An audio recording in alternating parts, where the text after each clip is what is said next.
seen from time to time in my dreams. I do this for you. I do this for my mother, who's finally clean, no longer a fan. I do this for you. I do this for my sister, my wife and my kids, cause they part of the team. I do this for all the naysayers and haters who made me one of the greatest. I know it kills you inside, that's why I do this for you. I do this for my father, who I've only seen from time to time in my dreams. I do this for you. I do this for my mother, who's finally clean, no longer a fan. I do this for you. I do this for my sister, my wife and my kids, cause they part of the team. I do this for all the naysayers and haters who made me one of the greatest. I know it kills you inside, that's why I do this for you. I do this for the kids who sit a bit outside the mix, who maybe cope through humor just to fit in for a bit, who never let the world know when depression's setting in. To all of those who know you, that impression don't exist, and it ain't counterfeit, it's just a way to counter it.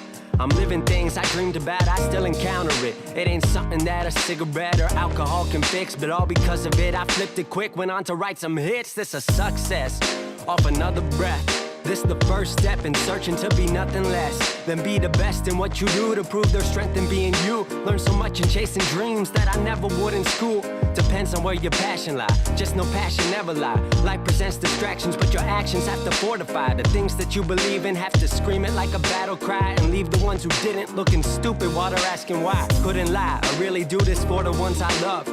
Those who treat the music as a vice and lyrics like a drug. Those who need advice on how to lift their spirit high enough to break out of the box they make of lives they know aren't good enough. Just because it's how it is don't mean it's how it has to be. This is what the uninspired testifiers fail to see. Jealousy results from being that which others failed to be, and if it means you're not with me, that honestly sounds fair to me. I do this for my father, who I've only seen from time to time in my dreams. I do this for you. I do this for my mother, who's finally clean, no longer a fan. I do this for you. I do this for my sister, my wife and my kids, cause they part of the team. I do this for all the naysayers and haters who made me one of the greatest. I know it kills you inside, that's why I do this for you. Do this for my mother, she'll be working for the summer. Do this for my father, cause these days I often wonder what my life would have been like if I was not adopted. To grow up in a home where I was treated like a problem. I don't know, it's just a guess. Your guess probably good as mine. Lucky that I grew up in a home that wanted me to shine. Lucky that I grew up around some mountains we were taught to climb. Without that inspiration, I don't think that this would be my life. Do this for my friends who've scattered all across the country now. I'm out in Sweden walking back through life so I can write it down. Make a living off the sound, so crazy to say out loud. I'm the biggest thing since Travis Rice to come up out the town. Sorry, gotta stunt a little. Used to have my dreams belittled, but it's all a part of it. I know people's minds are fickle, lines between reality and dreams I blur like faded nights. Come up been so good for me, I wish that I could make it twice.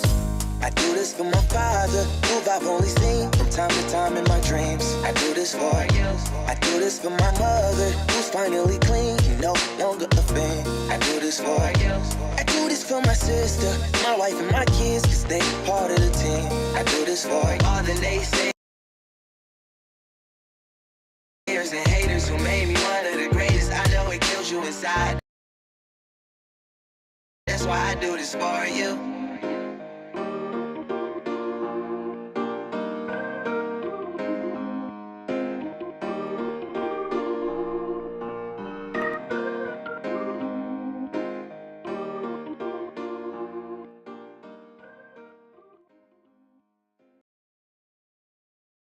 Hey y'all, good afternoon. RicoKnows up in here. What's going on? It's a day. I know you guys see the thumbnail and everybody thinks, oh my God, Rico, you're doing this for clicks. I saw somebody write that in the chat.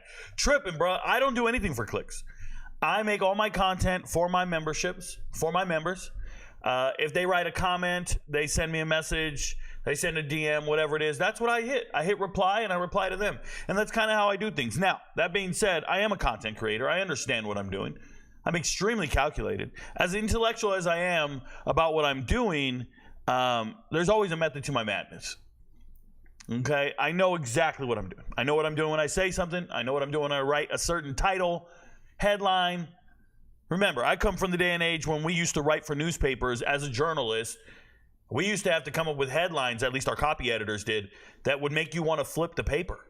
Remember, the paper would have a fold, the newspaper? So it would be in those little vending machines where you wanted to buy the paper, and we had to put a headline in there that would make you want to buy the paper and flip it and see what else it said. That's what clickbait is.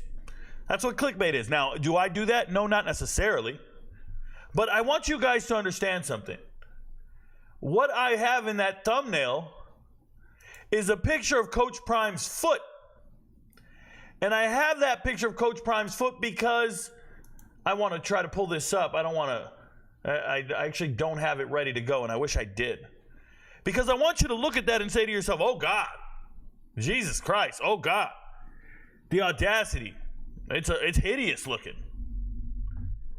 That's how Coach Prime reacted to a young man's tape today. If you guys aren't aware, this tape's going to be here forever, right? We post things and we keep it in 4K on the internet for a long time. Today, Coach Prime crossed the line with me, and I don't fuck with him no more. That's the reality of the situation. Now, I know there's people not effing with me anymore.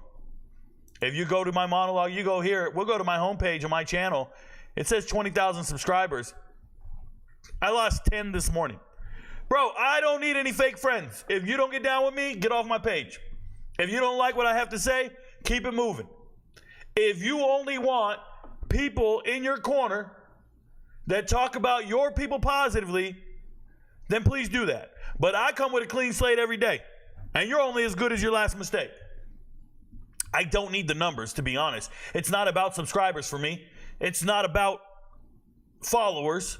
That doesn't pay me. Memberships pay me. I saw a guy say, dude, you ain't nothing. All you got is 20,000. All you got is 180,000 on TikTok. You ain't nothing. All you got is 200,000. You don't understand. All I need is 1,000 memberships. It's a whole nother spectrum for you guys. So I'm not going to walk around, walk on eggshells, and worry about whether you rock with me. Because the truth is, I don't rock with you at all. Not even a little bit. You're not in my circle. You're not invited to any cookout. You don't dance good enough. I'm a hip-hop dancer. I'll embarrass you on the dance floor. I don't like what the fuck you eat. We don't kick it. We're not cool.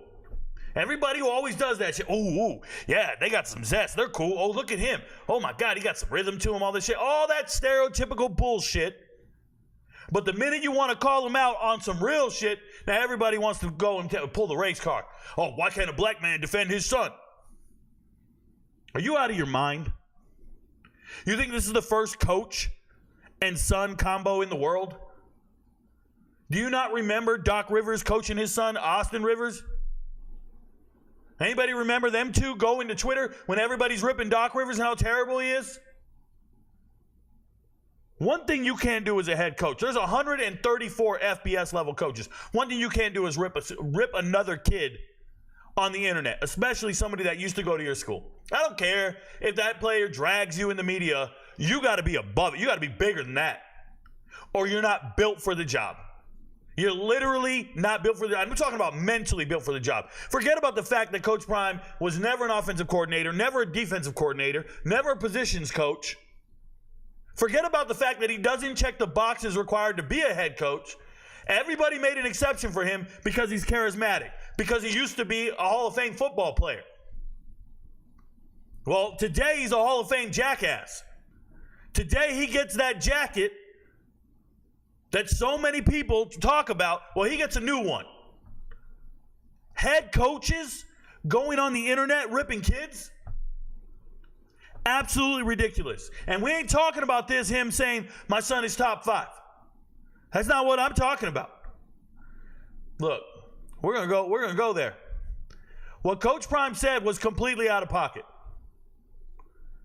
Coach Prime went out there and said, where is it? Did I not see it? Did I not post? Here it is. He said, Lord Jesus. The post is unavailable. There it goes. He said, Lord Jesus. Forget about this Dalvin Truth guy. I believe he's a New Yorker pretending to be a Colorado fan for clicks. Colorado fan pages made for clicks. There's a billion Colorado pages. Everybody out there trying to get clicks. They think that's how you get paid. I got memberships, bro. I talk about 134 different teams. I told you yesterday, I got 40 videos on YouTube. My last 40 videos, 5 on Colorado. I don't give a shit about that. My MVPs are going, yo, Rico, when's the next pick, bro? ESPN, UFC 301's coming out on Thursday, Friday. They got that itch and shit. We ain't worried about this, but we'll keep it real. When I see a coach write this, Lord Jesus, first off, don't be bringing religion into shit. This guy ain't religious in the slightest. Don't make me go pull up all the articles of how he used to treat his ex-wives and baby mamas. Don't make me do it. Writing this about a player that you couldn't develop. Writing this about a player you couldn't develop. Get mad. Scotty Walden went out and made him an FCS All-American, made him an FBS level player. That's why he's back at UTEP. But now you got your players writing, oh my God. And I talked to Caleb Mathis this morning. I talked to Caleb this morning on my live stream. Caleb joined me. I was on my run this morning. I'm retired. I'm out there relaxing. I go on a run. Caleb jumps in the live stream. And with seeing Caleb in the live stream as an adult, I immediately told that young man, hey, you know you're wrong. You should have never posted that video. I don't care. I don't care what you think. I don't care how it goes. That's exactly what I said. I took a screenshot of it, and he said, you're right. I shouldn't have done that. I shouldn't have posted that video. But do you know why an hour later he's doing this? Oh, my God. Do you know why an hour later all the players feel empowered to start writing about this young man? Because the head coach doesn't know how to act. And he's writing about a young kid, attacking him online, and now we got the kicker talking shit. Now we got everybody talking shit. We got players who never met that young man talking shit. We got players who just showed up to Colorado trying to vouch for Coach Prime, and they don't even understand the chaos that took place for them to get there. And yes, I made many videos about how this was a hit piece. I don't agree with Max and what he wrote. I don't agree with The Athletic. I wrote many videos about it, many tweets. I even wrote to Nicole. She's a senior writer at The Athletic. I've written to everybody. I don't agree with the hit piece. But you as a coach, let me show you what coaches should be writing. Coaches should be writing this shit right here. Shout out to Zoe. Zoe got from San Jose State to Arizona. He's an amazing running backs coach. And all he writes is, yo, I'm on the road. Coach Prime ain't on the road. We know this. It's kind of hard to get on the road. He don't stand 10 toes down. Stop saying Coach Prime is 10 toes down. It's physically impossible. Homie don't got 10 toes. Stop telling me Coach Prime is 10 toes down for his. Absolutely ridiculous. And now you got Alejandro Mata, Mr. 47-yard field goals, talking shit. Alejandro Mata ain't shit. One of the worst kickers I've seen at the Power 5 level. I assess talent. I'll tell it like it is. And I don't even look at kickers. I went and looked at his tape once. I saw a little dude can't kick shit. Out here laughing and joking. But now you got kickers jumping in on it because coach gave it a green light. That's some ridiculous shit, bro. I'm telling you, I watch coaches every single offseason. I watch coaches get put on the hot seat. I watch coaches get dragged in the media that they should be fired. Listen to me, fired. I watch it every single offseason. And you know what they don't do? They don't go to Twitter and start attacking former players. How great is Coach Prime? How great is he? You guys believe in him. How great is he? Colorado, 2022. How many conference wins they have in 2022 before Coach Prime got there? One conference win? How many did they have last year? One conference win? That's the improvement we're talking about? That's when Coach Prime can go online and say, I got time today. You don't have time today, motherfucker. You got 24 hours in a day, and it needs to be focused on building a team to be great. You don't got time today. Talking shit to kids online. As a multi-million-dollar head coach, there's only 134 of those jobs in the world. And I don't think he deserves one. He didn't do what it takes to be one. He didn't check the boxes. A bunch of great young coaches right now do not have that position because of Coach Prime. There's an 11-year defensive coordinator at Penn State or secondary coach at Penn State right now not getting a head coaching job because they wanted to hire a celebrity who stands 8 toes down for his son. Don't know how to act.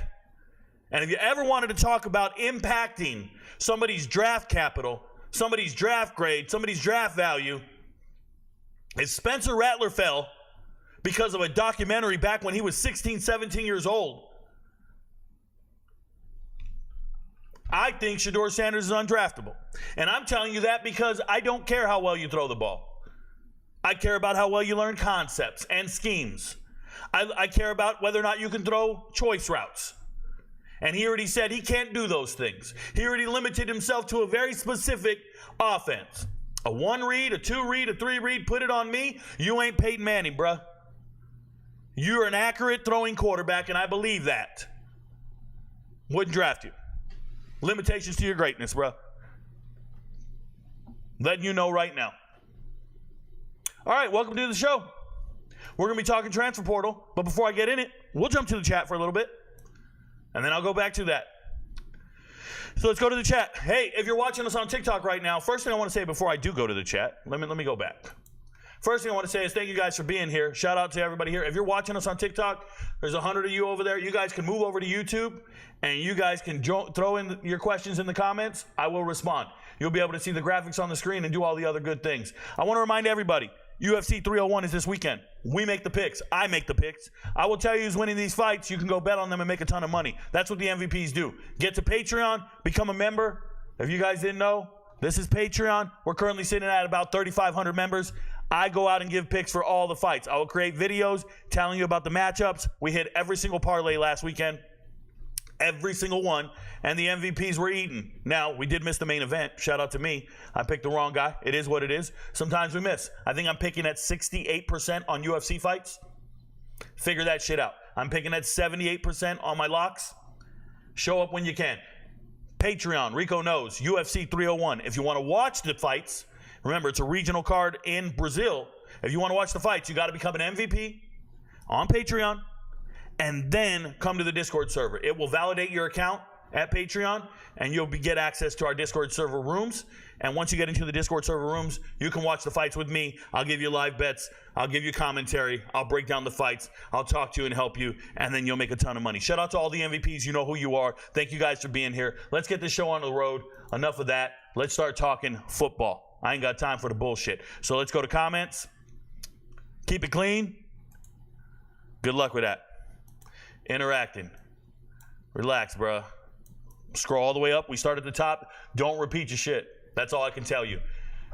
Karoom Hickman says, is this one of those Colorado channels? Probably not, Karoom. You might want to go somewhere else. IOU1 says, why would you put this man's feet as a thumbnail? You're going to lose your mind when they win this season. I'm not going to lose my mind when they win this season. I need you guys to understand something. I give advice to gamblers every single day. That's how I make a living. And I'd be foolish to not be accurate in my predictions. I tend to get my predictions correct. And you don't know if I'm on the over or the under on Colorado wins. You don't know what I'm recommending to my gamblers. So for you to write that, you're just uninformed. Obviously, you're not an MVP. You don't know your ass from a hole in the ground. It is what it is. Colin Bolin. He is a UConn homer. Let's see if his question pertains to UConn. Rico, Nick Evers to UConn. What do you think? Don't know much about him. Okay. So Nick Evers, former 4-star kid, transferred from Oklahoma to Wisconsin, and I told you guys he was never going to play at Wisconsin. I made that prediction last offseason. I was right again. I'm generally right all the time. You guys better get used to it. I was right last night. I was right again. We can keep talking about how right I am about all these transfers. I hit it 100%. This is why I have my platform. Nick Evers never played at Wisconsin, ended up 3rd or 4th string in the quarterback room. It didn't look good for him. To see him go down to UConn is damn near perfect. It is so exciting. And yes, their starting quarterback, Roberson, did jump in the portal, so he's gone, and he realizes Nick Evers is coming. That's pretty damn exciting for him. I hope he gets to work. I hope he doesn't show up and try to big-time them. I hope he earns his right to be there, and he plays to the best of his ability. But I really admire a young man for picking a school that needs him instead of going to a bench, transferring from bench to bench. Shout out to Colin Schlee. But yeah, it looks good, Colin. I hope you're excited, bro. Countdown Timer says, what a photo. Rico doing stuff for clicks. I'm not mad at you. You ain't mad at me, bruh. And I don't do shit for clicks. I do it for my fans. I do it for my followers. PK2K says, with Gavin Wimsatt now gone, What do you think Rutgers will be able to accomplish with Caliac Manis? Can he throw the ball? So I wish you would watch my podcast. If you check YouTube, click the live stream, go and watch all the quarterback videos, all the quarterback episodes on the transfer portal. I talk in depth about Gavin Wimsatt and what his fit is for Rutgers and where they should go moving forward. I'm looking across at over here at my chart because I want to show you. I'm going to pull it up here once I click back over, and it'll let you in. Now, I know what episode I talked about Gavin Wimsatt on, but I'd recommend you start with the first episode if you want to learn all the players. It's very important you guys sit down and watch the live streams. You'll learn a ton. You'll learn about every transfer portal player. I talk about every single one. So if you go to my channel, I'm going to show you guys here. If you go to my channel and instead of clicking on home or videos, click on the live tab at the very top. And if you click on live tab, these are all the podcasts. You can find a bunch of them. But what you'll see in here are these episodes, and it'll say Transfer Portal Linebackers Episode 1. If you see a quarterback in the thumbnail, like Sluka here, there you go. That's Episode 2. So we start with Episode 1, 2, Episode 3 is coming up. Where's Episode 3? I've done it. Episode 3, they're in order by position. So it goes quarterback, running back, wide receiver, tight end is in there as well. Offensive lineman, defensive lineman, linebacker, secondary, and then I start over again. So there's the third episode on quarterbacks, and then there's a fourth episode on quarterbacks. And I'm currently working on Episode 4 for the wide receivers right now. There's Episode 4 for the running backs. So you can go watch this and learn about every single transfer portal player. And every episode, I highly recommend you watch them and learn about all the players. I talk at length about Caliac Manis and his fit for Rutgers and what they're doing. It's nice for him to link back up with his old offensive coordinator and Kirk Soraka coming over from Minnesota. So it's good familiarity. It looks like it's going to work out. I don't think Caliac Manis is a great quarterback. Is he better than Gavin Wimsatt? Yes. Wimsatt can't throw a ball. Wimsatt's not a 4-star player. The recruiting website's got it wrong. And I've been telling this to my MVPs for 2 years now.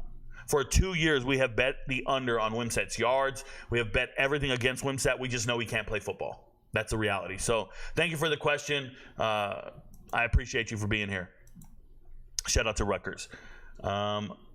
If chat jumps on me, give me some time to catch back up. Colorado looks like an episode of Friday Night Tykes. Touche, fair enough. It's crazy how some corners on Colorado had the same stats as the other guy. It is, Mello. What's good, Rico? Spreading positivity. You always are, Corey Flores. Love everything you're doing. Shout out to Terrell757 here from last night. Please don't start arguing all day. Thumbnail's crazy. What up in the middle? Rutgers is cooked. I don't necessarily know if they're cooked. They just have an uphill battle, and it looks pretty grim in the Big Ten for sure. Rico, at least admit you do Colorado content, Hutch says, because it gets the most engagement for you. No YouTuber wants to upload vids and only get 50 views and 3 comments. Well, it doesn't matter how many vids I get or views I get. I get paid by memberships, Hutch. I don't give a shit about views. I don't. I make videos. Are you kidding me? Last night before I went to bed, I made videos that none of you care about. I talked about a UCLA quarterback transferring. I don't care if you watched it. I talked about a 5-star running back leaving UCF because I wanted to be right in my prediction that Penny Boone was going to transfer there today, and he did. I had insider information Penny Boone was going to UCF. I made a video. I made a prediction. I got it right. That's what I do. I'm talking about FCS Albany wide receivers, bro. You think I care about views? You think I care about clicks? I could have made another video about how a Colorado player jumped in the portal. I could have talked about Bishop always finally made it in the portal. I didn't make any videos about Colorado's spring game. I didn't give any highlights of who looked good and who didn't. Oh, my God, this player played. What are you talking about? I'm not one of those guys. There are 5 Colorado videos in the last 40, bro. In the last 40. I make videos based upon what my followers want, what my viewers want and need, what people who rock with me request. I don't give a shit about your personal opinion about Colorado, man. So do yourself a favor, Hutch. Keep it moving. I don't even need your clicks. Don't want them? Don't need them. I'm eating good. Rico, love the content. Appreciate all you do for us. Shout out to you, Fear Metro. You know, you guys love the content. I love it more than you love it. I want you to know that right now. I love everything I've ever made. But I genuinely appreciate the support for the channel and people who rock with me. The Colorado fans don't move me, man. There are 134 teams in America. I'd rather have fans from all the other teams. Really. I don't really give a shit about Colorado fans. And if you're a Colorado fan in here right now, you're wasting your time. Go somewhere else. Go to another page that's gassing them up and talking shit and all this. I don't think they're better than West Virginia. I don't think they're better than Kansas. I don't think they're better than K-State. I don't think they're better than Texas Tech. I don't think they're, like, I could go on for days, bro. You guys don't fucking understand. I do this for a living. I do this for a job. I'm always going to be accurate. I have to be accurate for my MVPs. I have to be accurate for my gamblers. I have to be accurate for my followers. I don't give a shit. I'm not here to placate your fan base. Keep it moving. All the media knows that Colorado gets the clicks, good or bad. Yeah, don't care. That's not my method. That's not my business model. My business model is to get memberships. Not subscribers, not followers, not views. Memberships. And the only way you get memberships is accuracy, right? If you go to YouTube and you look, you see these videos that say, look, I'll show you. The only videos I care about are these videos right here that say members only. Members only. That's all I care about. If you go to the top, it's about membership. This pays me my entire living. This pays me $30,000 a month. I do not give a fuck about your views, bro. Your views mean nothing to me. Every Colorado fan can fall off the face of the earth and never watch my videos again. My memberships matter. Get it straight. You guys don't know what the hell you're doing. You guys are AdSense, views, Rico, go read and learn about AdSense. That's what you get paid for in views. It's a waste of time. Here comes the self-righteous, I don't F with Prime rant. There you go, Hutch. This is unique. Hutch, you literally ruined your own chance, bro. You ruined it. That's just the way it goes. We won't see you anymore. Rico says he don't fuck with Prime like they homies or something. No, it's the complete opposite. Unscribe to Rico Knows because he's a clown. Here we go. He unscribed. Then you don't need to be here. We won't see you anymore. Amen. I subscribed twice. Thank you very much. This man compared Austin Rivers to a top 5 draft pick in the draft. This guy is completely delusional. So Davion Price, what I'm comparing is professionals versus amateurs. Professionals, a professional coach, a professional player, maturity, education, not the amateur bullshit you're seeing. But thank you. You'll no longer be here. I'm coming out now. It's coming out now. There it is. Hawkins coached his son, Cody, at CU. Yes, he did. Yes, he did. Shout out to Cody. And his son is a coach now at Idaho State. This is a great example. This is saying you racist without you saying you racist. All right. Here we go. We don't care, dude. All these people don't matter anymore. Chat will be quick, bro. Not a good look at all, but just posting a screenshot is not ripping or attacking a kid. It wasn't just a screenshot. It said, oh, God, to somebody else's post. Bash Colorado Hour. I'm not here to bash Colorado. I'm here to take a shot at Coach Prime. I don't like the fact that he attacked the kid, bro. If you saw a grown man attacking a kid in real life, or a grown man picking on somebody weaker than them, or somebody that doesn't have as much clout or power or fame or whatever, I hope you step in and stop that. If that shit was happening in front of me, Coach Prime would be down on his chest in the middle of the floor. Well, I'm a grown man. Y'all are fucking with the wrong one. You guys ain't never seen. Ridiculous. Can you talk about Marcus Bryant going to Missouri and where you think he'll play? And do you think he'll play? Yeah, I think he's going to play, Connor. I think he's an amazing offensive lineman. That's a great get for Missouri. That is a huge man coming out of SMU. And for them to win, there was a real bidding war there, and there was a real battle for this. And Marcus Bryant comes out on top, goes to Missouri. Missouri's offensive line will be great. Marcus Bryant will contribute. So I'm really excited for that. That's pretty cool. Congratulations. Oh, my God, the world's going to end because he said, Lord Jesus. Boy, bye, Rico's showing his real colors now. Oh, Angela's not here anymore. Angela's not here anymore. Who else is left? We don't need it. We don't need it. You don't rock with me, you don't need to be here. We'll go down. I don't give a shit how many people are watching the lives. I already told you this. I don't care how many people watching the lives. Don't care. I used to do lives in front of 20 people. I still get paid whether you watch it or not, bro. I don't give a fuck about you. The dude in that picture isn't even Xavier Smith. Yeah, we know. I agree Prime doesn't need to comment, but don't sit back and let people keep slandering the program either. Oh, no, that's exactly what you do. That's what fans are for. You have a fan base. You are a team. Every other team opposes you. They will slander your program. That is very normal. When you go out on the field, people boo you. You can't stop them. That is very normal. That's ridiculous, bro. You're not here to stop people from slandering your program. You're here to win games. Winning shuts people up. Twitter fingers don't do shit, bruh. Twitter fingers don't do a damn thing. You don't like Deion yesterday and don't like him today, and now you have all these issues with him. Bang, watch yourself. It's not even a player. Why are you crying? Attacking is wild. Rico, what do you think is a good fit for ULM transfer Aiden Huntington? So usually, Javante Harris, thank you for the question. I typically don't give best fit advice or anything like that unless I'm being paid by the player, unless I have insider knowledge, unless I'm aware of their coaches or the recruiters that are somewhere else. And as of right now, I don't have any additional information, so it is what it is, right? I'll just wait to see where he goes, and then I will assess the results. Dude doing it for clicks, but talking about other people. Case move. Watch yourself. They're riding with their team, say one thing about Colorado, and they swarming. That's not how it works. That's not how it works. Michigan did the same thing when people came for Jim. No, not at all. Jim didn't attack a player, bro. It's all about attacking a player. It's all about attacking a player. You can't do it. Imagine if Colorado wins it all. That would be the craziest thing in college football history. They have one conference win every single year for the last 2 years. They won one conference game last year. They won one conference game the year before. Let's keep it in perspective here. I need you guys to understand they have never beaten a team with a winning record. They have no chance against some of these teams that just have like a depth of talent better than anything they got. It's not even close. It's crazy. Damn, that's hateful. Spiteful. He made a mistake. Very valid. The kid wouldn't have done much worse on Colorado's defense. Correct. He's actually really good. Prime even did the Illuminati humiliation ritual dressing like a woman. Yikes. You're doing the most. Ain't gonna lie, Mata don't miss. He doesn't miss extra points. Mata doesn't miss extra points. It's like saying I don't miss free throws. But you can't shoot a three, bro. This has gone too far. This is not just JSU. Can't do the same things on the Power 5 level. That is 100% correct, drum major. Totally agree. Damn, Rico fired up on this. I feel you. There's a lot of hate in Rico's voice right now. Yep. I hate anybody who doesn't rock with me.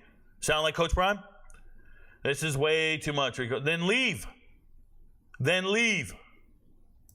You don't want to learn about players in the transfer portal? Leave. Do yourself a favor. Get GTFO. Gold jacket. Great. This is troubling. I dropped my subscription. Willie Williams. We don't care. We don't care. We don't care. Nah, I'm a Coach Prime fan, but I don't agree with the tweets today, and I do believe he told that kid to leave.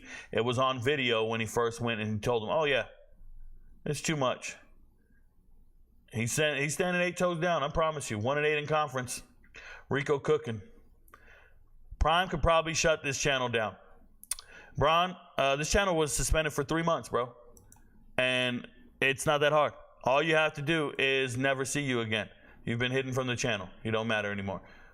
There it is, in the middle. Doesn't matter anymore. You don't have to tell people to unsubscribe. All you have to do is just make your own choice. And then you don't have to be here anymore. You don't have to look at everybody else and be like, I'm leaving. Let's get out of here. Let's not rock with Rico. You don't have to do that. You could just leave. It ain't you don't need anybody else to walk you, bro. What are you, a woman in the club? I need to go to the bathroom. Who wants to go with me? Bro, you can do this shit on your own. You don't need nobody else's help. Walk out like a grown man. I'm out this joint. Boom. You don't need to announce that shit. I didn't even know you were here. Why are you yelling out, I'm leaving? I didn't know you were fucking here. The number says 147, 66. I don't know who you are. I didn't even know you were here. You don't have to tell me you're leaving. It literally makes no sense telling me you're leaving. I don't know who you are. You matter this much to me. You're not an MVP. You don't fuck with me, I don't fuck with you. Like, bro, we're not going to see each other in the street and dap it up. You're going to get my order right. That's it. You're going to get my bags for me. You're going to cut my grass. Levels to this. What makes you qualified to say anything about coaches? Oh, observation qualifies me. The people validated me. East Coast Kev, have you ever heard a terrible song? Have you ever heard a terrible song? If you've heard a terrible song and you're not a musician, do you have a right to say that's terrible? Like, do you know good singing versus bad singing, but you can't sing? How about watching a really bad movie? Do you know good acting versus bad acting, but you can't act? I know terrible tasting food, and I'm not the best cook in the world, but I can tell you who cooked it wrong, right? So I don't necessarily need to be a coach to make an observation that a coach isn't good. I can tell you that right now. Right, straight up, that's what qualifies me, an observation. And something called trend analysis. You see, I do trend analysis with all of my stuff. I'm a cyber expert from the NSA. I retired from that, and I decided to start doing this. And when I did this, what I look for are something called anomalies. And anomalous detection is essential because you watch everybody else and how they operate as FBS level coaches, and then you look for the anomaly. And the anomaly. And it could be an anomalous, are you succeeding more than others? Are you recruiting better than others? Did you win with less and you got more out of them? There's all types of anomalies out there. This one is, did you just talk about one of your ex-players on Twitter and laugh at him and get your whole team to cyberbully him? That's an anomaly. It's not a good one. It's not one that should ever be duplicated. It's a sad precedent. And you should never talk about another player. You could talk about other coaches, right? Remember Mike Gundy? By the way, Mike Gundy's son played quarterback for him this year, and he wasn't good. And Mike Gundy wasn't out there in the media attacking anybody on Twitter that said something about his son. His son played bad. Gunnar Gundy played bad, and he was not on Twitter attacking anybody who said anything negative about his son. But remember Mike Gundy's rant? I'm a man. I'm 40. Talk about me. Do you know what he was talking about? He was actually talking to a newspaper writer who had wrote a story on why they benched a player. And he was defending his player, and he went on a rant about it, and he said, talk about me, I'm 40. You don't get to talk about a player because he played bad. You don't get to talk about a player because he did all the right things, but he played bad. Mike Gundy is a phenomenal coach, one of the longest tenured coaches. Coach Prime couldn't compare to Mike Gundy if he needed to. And Mike Gundy did it the right way, and he's infamous, forever infamous for that rant. And he's right. You don't get to drag my player because he played bad. Could you imagine a coach dragging a player because he played bad? Throwing him under the bus? And this kid never even got to play for you. He said sheesh about the kid. Oh, geez, Lord, Jesus, whatever. That's what I say when I look at Coach Prime's feet, bro. That's what I say when I look at Coach Prime's feet. The difference between me and him is I only see the feet when I take my shoes off. And that dude sees it every day. Karma got the best of him. I'm letting you know. This man says, you a hater. Well, what exactly are you? You're in my channel telling me I'm a hater. Well, then you're a hater, right? You got to go. We're scrolling back up. Chat jumped on us. We'll get back to it. Give me a second. We got one here we got to get rid of. D. DeFaro, not here anymore. Love Uncle Rico for real. Thank you for being here. I appreciate you, GFT. Spencer Rattler's father isn't in the Hall of Fame. Terrell, watch yourself. Getting tired of your shit. Whether you love Prime or hate, he brings a different level of entertainment to the sport. And at the end of the day, this is entertainment. No, this is a young man, and he's attacking him. He's attacking a young man online and getting 100 other people to do it too. Giving 100 other people the green light to pick on an ex-player, next teammate. That's not cool, man. That's not it. That's worse than them ghetto-ass moms dropping their kid off saying, you fight my daughter right now. No, y'all fight right now. That's worse. This is Coach Prime showing up going, let's jump him. Ignorant ass shit, bro. Be like, why is a parent doing that? Why is a parent instigating a fight between two teenagers? Between two 20-year-old men? Where's the adult in the room? You see, I got beef with Coach Prime right now. That's what I'm saying. I'm a grown man. I can handle it. He couldn't talk to me like that. limping and wobbling his ass everywhere. He couldn't talk like that. Oh, Lord. They be screaming, oh, my God, talking about him in the past tense. I got beef with another grown man out there picking on a young man and using the power and influence and all you guys backing him. That shit is not cool, man. There are thousands of Coach Prime fans backing this nonsense. It is not okay. That young man's psyche is at stake. Could you imagine being a young man waking up and getting vitriol, just hundreds of thousands of hate messages? Because some asshole 50-year-old green-lighted it? Because some 50-year-old don't know how to act? That is a very prestigious job. You get paid millions of dollars. Multi-millionaire. You know what you get paid for? To put up with the ridicule. To put up with the adversity. You get paid to organize and execute, and you get paid for the results. Dude's a fucking clown show, bro. Shador put fans in the seats, first round pick. I don't think that sells. I don't think that's right. I don't think first round picks are, well, he's a first round pick, but I don't think it matters how many people are in the seats. People are in the seats because of, hype and marketing. So now he's talking this bad about Shador. That's my assessment on Shador. If I give an assessment on Shador, that's what I do. Are you going to attack me for it? Thoughts on Keon Coleman, said ABUGA on RG3 podcast. What he said about Georgia on the RG3 podcast. First and foremost, I don't watch an RG3 podcast. That sounds like really bad TV. Secondly, Keon Coleman had a point. He said, hey, Georgia, you should have beat Bama. Stop acting like you're big and bad. You didn't beat Bama. If you beat Bama, you would have got to play us, undefeated us. You would have got to play all the draft picks. Do I think Florida State was a far better team when they had all their NFL prospects? For sure. Come on now. It's laughable to pretend like they didn't have all their prospects. But the reality is Jordan Travis was injured. They weren't the same team. A committee of biased homers voted accordingly, and they left him out. Now, Georgia's probably not the one you want to chew on. Like, Georgia's not the one you want to call out. Georgia's really good. I would say Alabama didn't belong in the playoffs. I don't care that they beat Georgia. Alabama's entire schedule and Alabama needed a miracle to beat Auburn. They needed a miracle to beat Auburn. I'm not cool with Alabama being in there. I think Georgia should have been the number 4 team, if you ask me. I would have left Alabama out. Even though they won the SEC, I would have still left them out. It's just one game to me. I look at the whole season, the total season body of work, and I was not impressed with Alabama for the whole season. And I was with Georgia. Who here thinks Shador is the most overhyped quarterback to come out in a minute? No, not necessarily. I'm not hyping him up that much.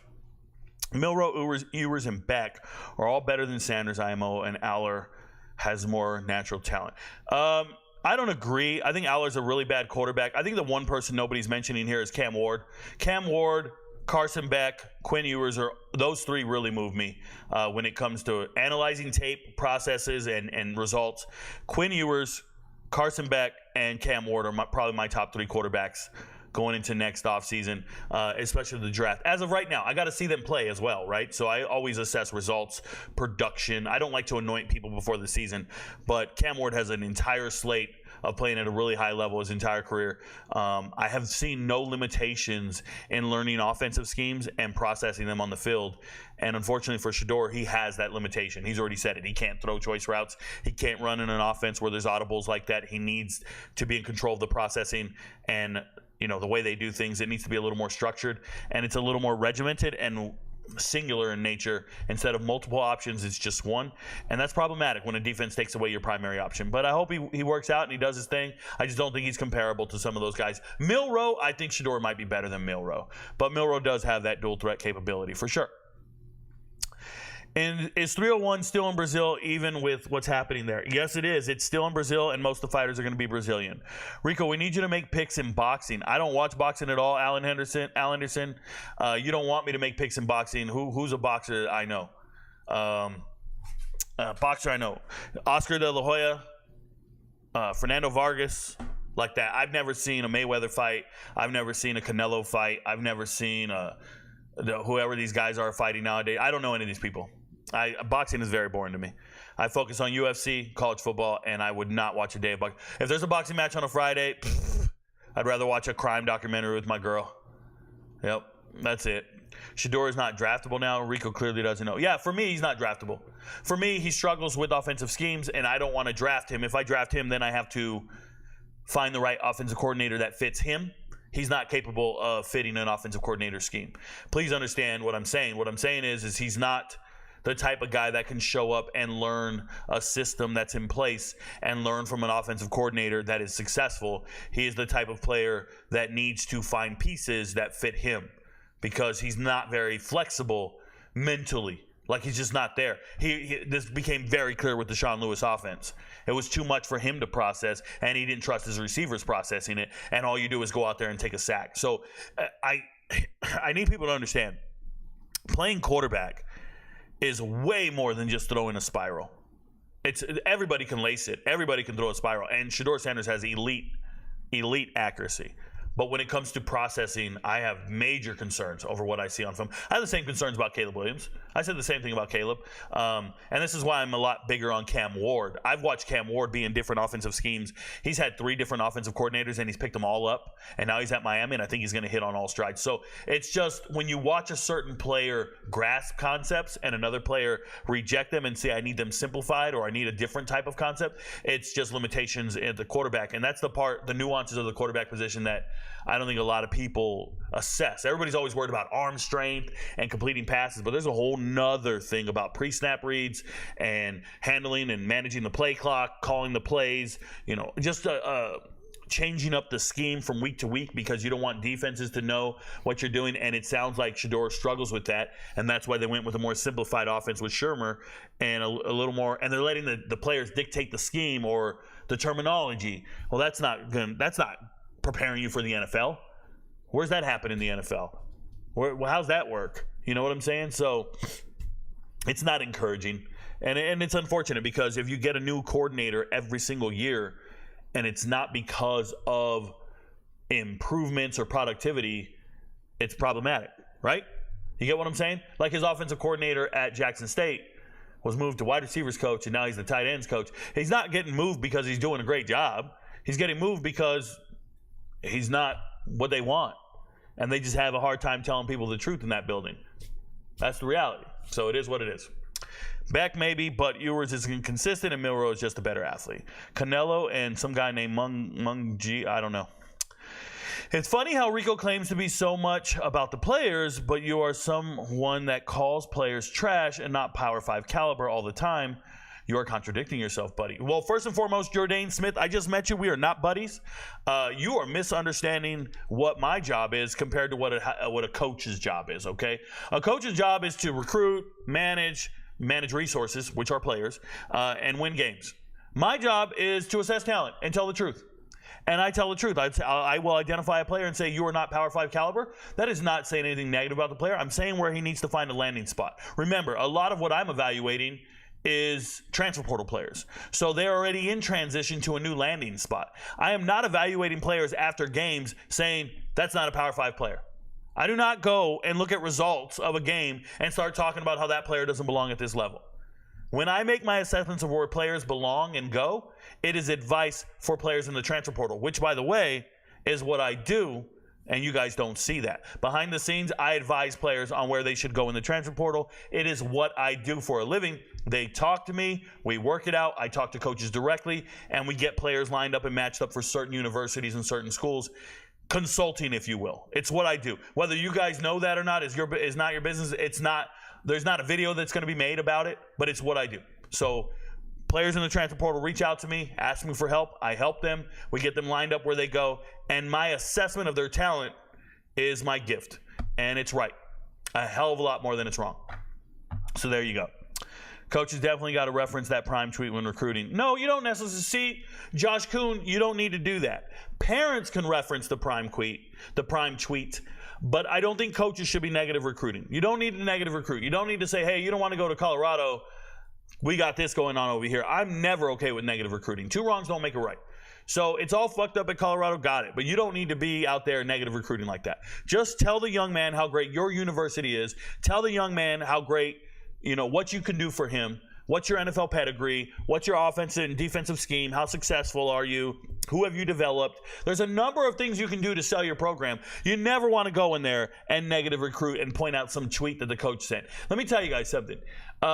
If you've ever been trying to, and this is going to be a room full of dudes, so let's be real. If you've ever tried to talk, hey, real quick, I don't talk to TikTok while I'm on the live stream. You guys can come to YouTube. But shout out to Larry Berry. Yes, Braden Trimble got 2 SEC offers now. People better know. There you go. That's one example. I saw a young man with only FCS and group of 5 offers, and I said, this is a Power 5 player. No coaches have given him the Power 5 offers. Now he's got 2 SEC offers. He's a Power 5 player. You can think it's always negative. It's always accurate.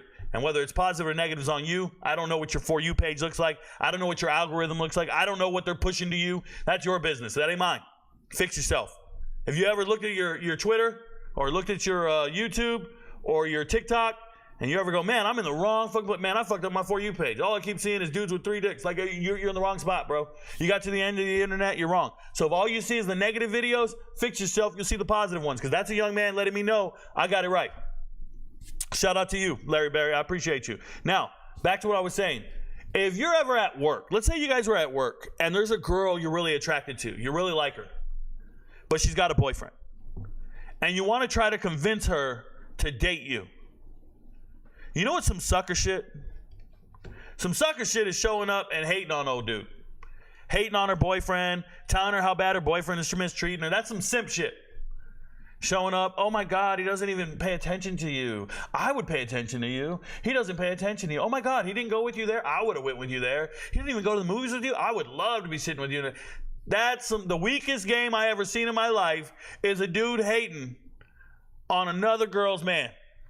If you want to take that girl from that man, and you have every right to do that. We're hunters, right? Go get your prey. Go do what you do. But if you ever want to go out there, and this is free game, all you got to do is sell yourself, bro. All you got to do is be great. You don't have to say how terrible that dude is, how weak that dude is, whatever. All you got to do is be in your pocket and be great, and she will notice your greatness if it's worth noticing. So when I see college teams show up and say, oh, look, you don't want to go there. You don't need to be doing all that. You don't need to be hating on anything they're doing. If a young man is committed to a school, you don't need to say, hey, pay attention to their depth chart. They bench all their players. They won't ever take it. You don't need to do none of that. All you need to do is tell them how great you are. Please, no negative recruiting. I'll never condone it. I don't care. Never. But I feel what you're saying. So you gambling for a living while they get paid millions. I don't gamble, K-Smooth. You misunderstood what I said. I advise gamblers, K-Smooth. I don't gamble. I advise gamblers. Huge difference. Huge difference. Head coach is definitely, yep. Why is Keandre Lambert-Smith going to Auburn when they don't even have a good quarterback? Money talks. He's used to not having a good quarterback. He just left Purdue, bro. Auburn needs wide receivers. The big play Dre is going to do his thing. Good luck to him. Maybe they do have a good quarterback. Maybe they have a quarterback who's been there for 2 years now and learning the offensive system, picking up the scheme. You never know. It is a new offensive scheme. They fired their offensive coordinator. It doesn't look good. Jason Villarreal says, Ken, get out your feelings. I don't know who Ken is, but yeah, get out your feelings, Ken. Hold your coach accountable. Rico, do you have a video on your resume to back up these takes? Just want to know a little history on who you are as a coach and player. Jeremiah Campbell, there's tons of videos. Go watch them, man. You're 2 years late, bro. The videos are there. The receipts are there. Go figure it out. Yes, sir. Thanks, Rico. I'm excited. Shout out to you, Colin. He should be forced in the upcoming season, recruiting and building the brand of Colorado, not beefing with former players. Yeah, 100% correct. I mess with Colorado, but y'all, the chat is unbearable. Oh, I don't mess with the chat. Any of those guys will never be back here. They've been hidden from the channel. We don't get down with that. Derek Newcomer's an MVP. Shout out to him. MVPs appreciate your content. Yes, they do. Thank you so much. Braun coaches get shit from pundits all the time. You got to know when to stay silent. Think before you press send. 100%, TS. 100%. But I hear you, though. Braun definitely frustrating. Coach literally just bashed one of his players. Wham. Without any professionalism. Sanders definitely getting drafted. Just not by my team. Yep, you're missing the point. I don't know who Braun is, but he's not here anymore. What are other Big 12 teams doing right now? Lifting weights and kicking ass and taking names. They're doing what they do. Man, I hate my gardeners, bro. Braun, who cares if he was good or not? The point is Prime shouldn't have said anything. Exactly. The ability of the player is irrelevant. Please understand that. The ability of the player is irrelevant. It's just not, it doesn't matter. Why you think Dylan left? What you mean about Xavier? Xavier Smith? Xavier Smith is great. Rico, put some respect on Gavin Wimstead's name. No. The recruiting websites did that. I won't. I don't think he's that good. I don't think he should be at the FBS level. When you're building a program, it's not about production. It's not all about production. Oh, that's very true. It is about character. It is about character. It is about changing the culture of the team. 100% sure. They established culture. Look at that. That man knows what's up. Indiana winning the Big Ten. Probably not, but I love Indiana. But I hear you, though. Braun never said Dylan was spectacular, but definitely an important piece. O-line was the biggest issue with pass pro. See, I believe it was the offensive coordinator putting too much on the plate for them to eat. That's what I think. Ever tried drinking from a fire hose? It's damn near impossible. I think the players were overwhelmed by the scheme, by both coaches, Chad Kelly and Sean Lewis. I believe both coaches came with a very complex system that the players could not emulate and could not be an extension of them on the field. That's what I think. Some people would rather argue about Colorado clicks and stay uneducated. Gabe, it is so true. It's so true. They do not want to learn. They're going to go through their life like that. They're going to go through life talking about clicks and shit. These are Knicks fans, bro. These are guys talking about John Starks. Remember that? Remember Knicks fans in the 90s just walking around just talking about John Starks? You'd be like, what the fuck? These dudes ain't winning no titles? What are you talking about? Exactly. Same dudes. They're just going to get older and not know anything. I'm a Colorado fan and a Rico fan. Yeah. Extra easy interviews, how others treat him. Talk that shit. What up, Papa Sphinx? Speed Demon. Coaching staff got to find a way to utilize Braun, so stop them. But don't act like he was a piece of what? Whoa. Rico funny as F. We're going to stop there, and I'm going to go back to the transfer portal. I'll get back to you guys' questions. You guys can put them in the chat just one at a time. We'll get back to it. I like to take a break, go back and forth. But let's go talk about some transfer portal players so we can stay on topic, and all the flakes can just leave. All the bums who don't want to learn anything, they can just roll out. We don't care. So, last night, I was talking, and we got a question about Breon Ramsey-Brooks, if I made a video about him. If you guys didn't know, Breon Ramsey-Brooks did hit the transfer portal last night. He is the biggest offensive lineman in the history of college football.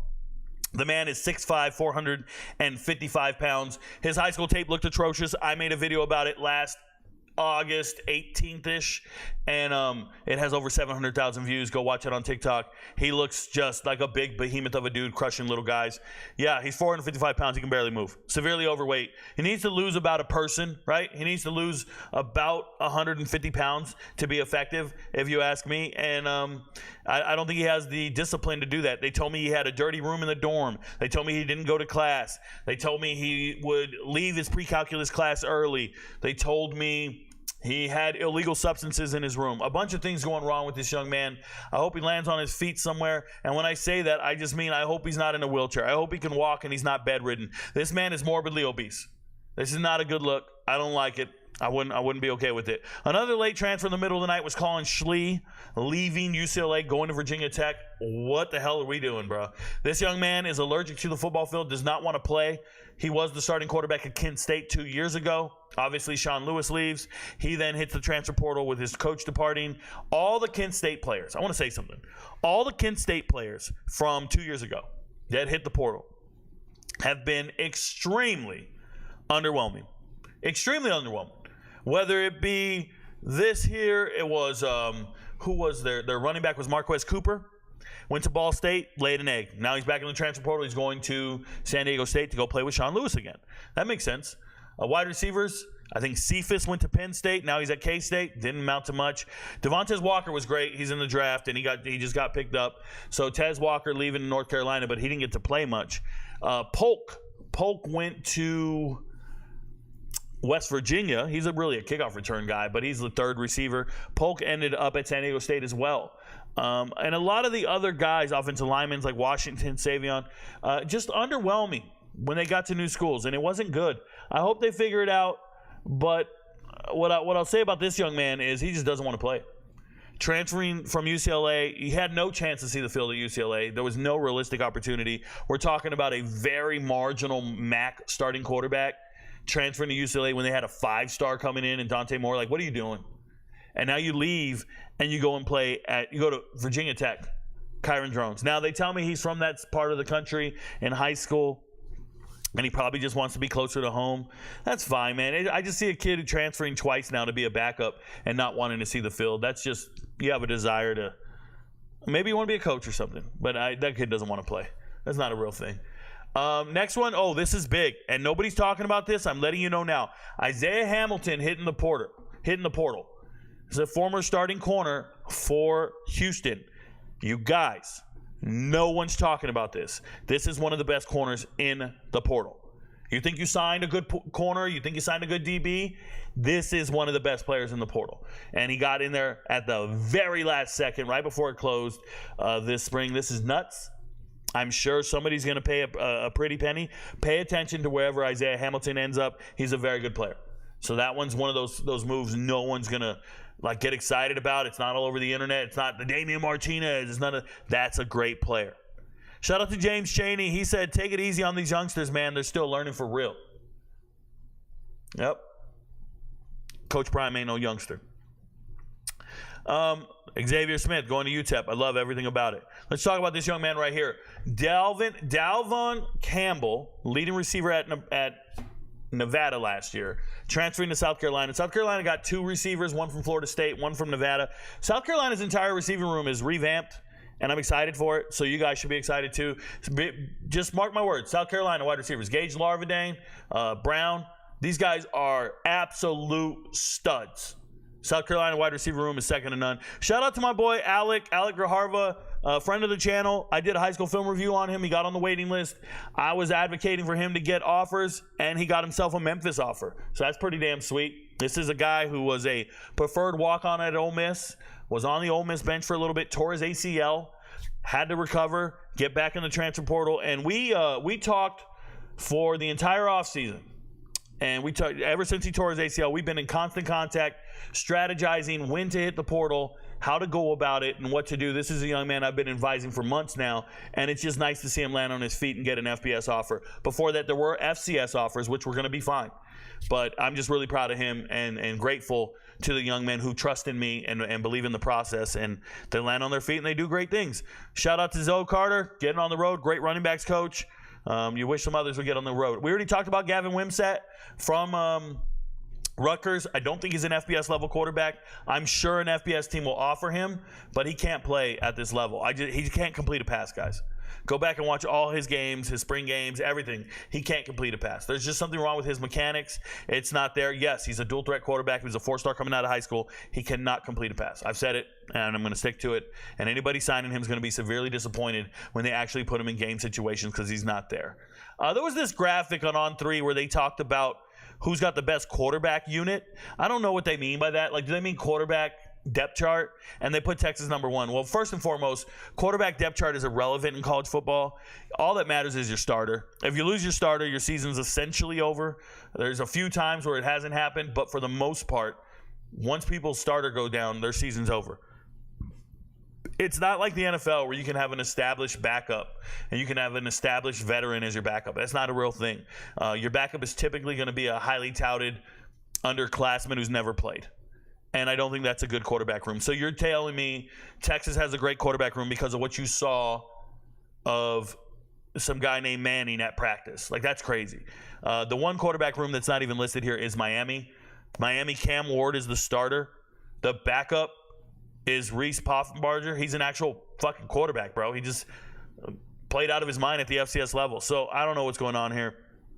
The rest of these rooms is just a bunch of recruits and recruiting stars and all this shit. That's all it is. It's just an On3, hey, look at all the recruiting stars on these benches. I don't know what they're doing.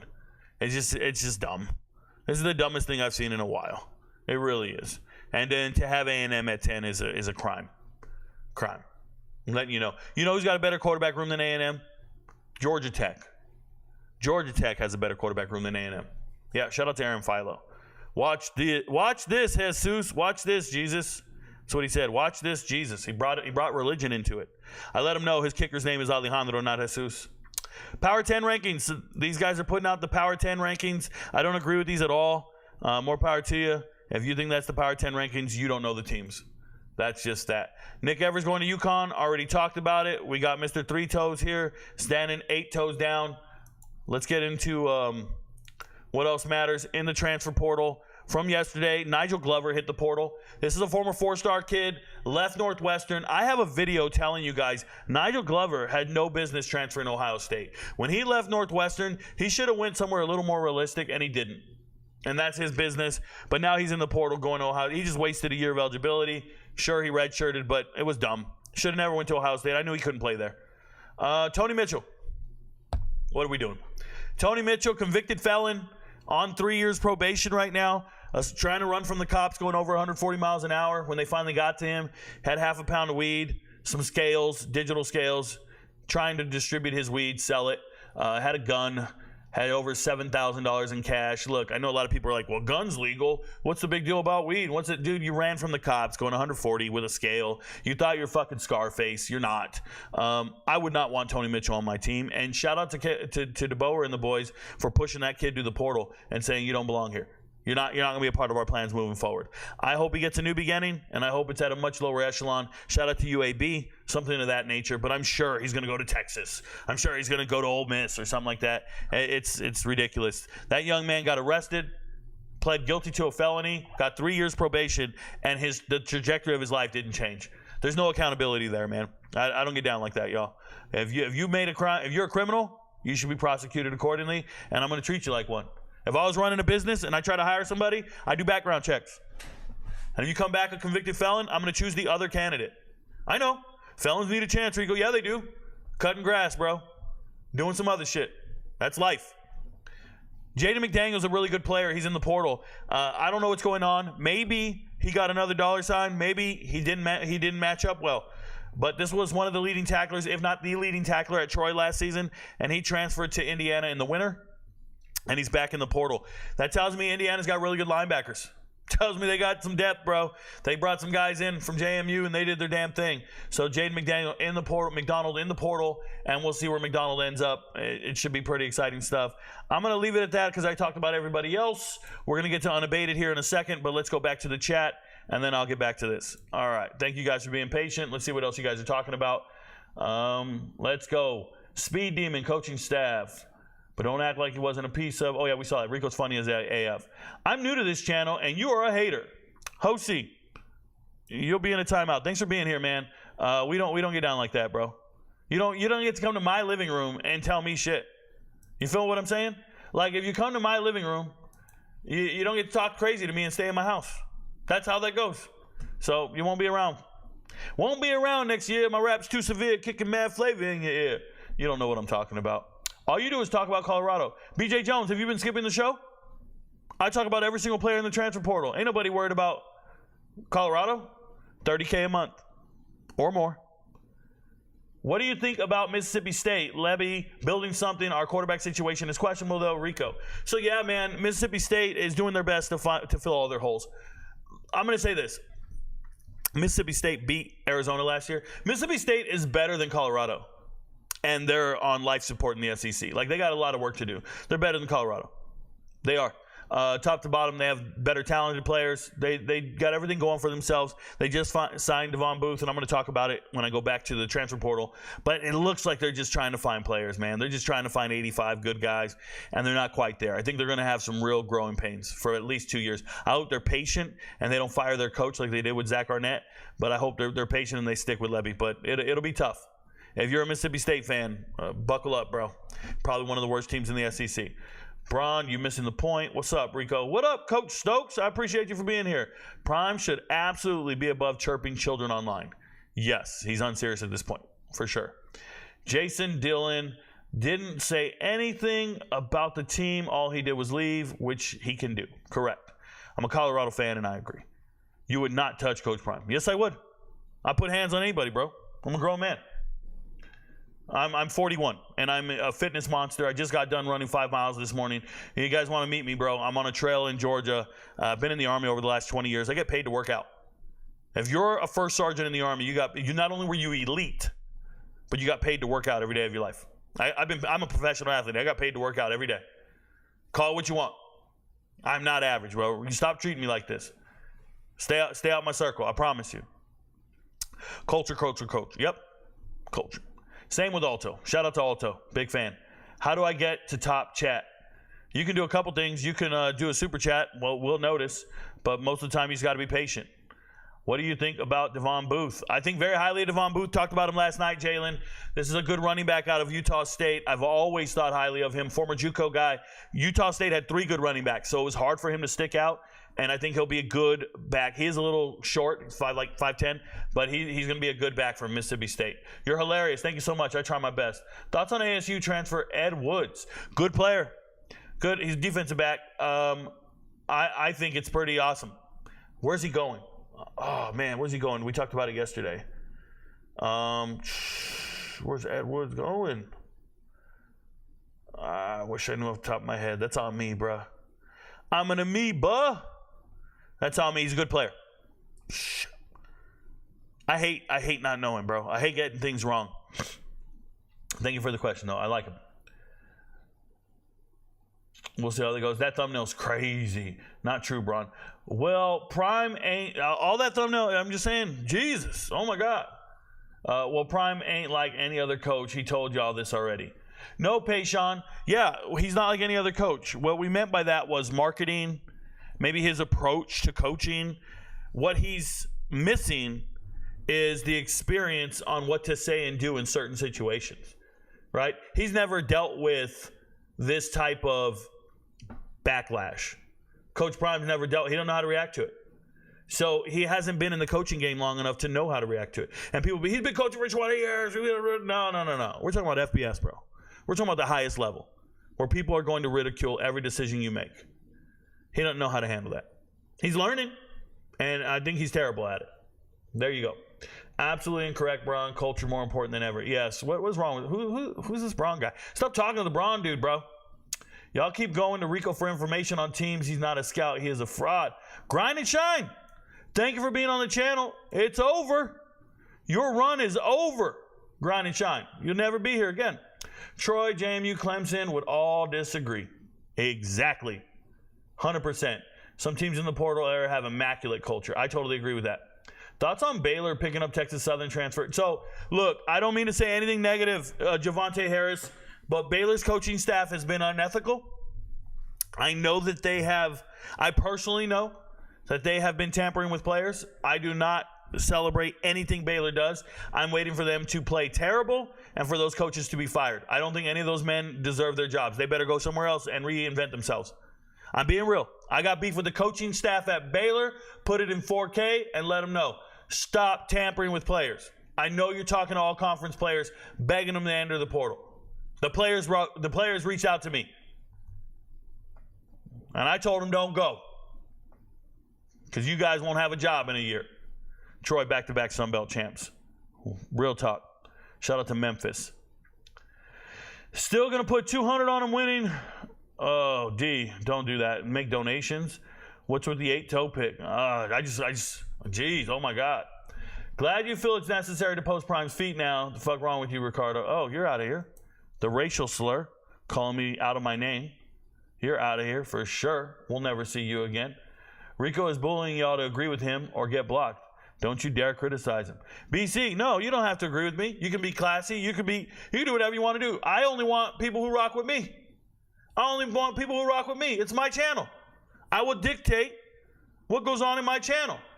It's my life, bro. You got your own channel, BC. Go to it.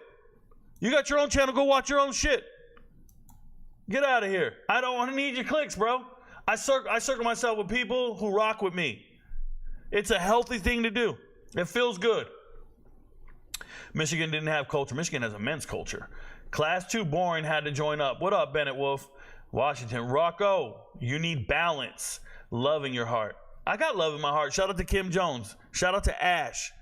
I got love in my heart. Rico, best Rico stream. Colorado fans are delusional. Prime has pushed out half the roster for a 5-win team.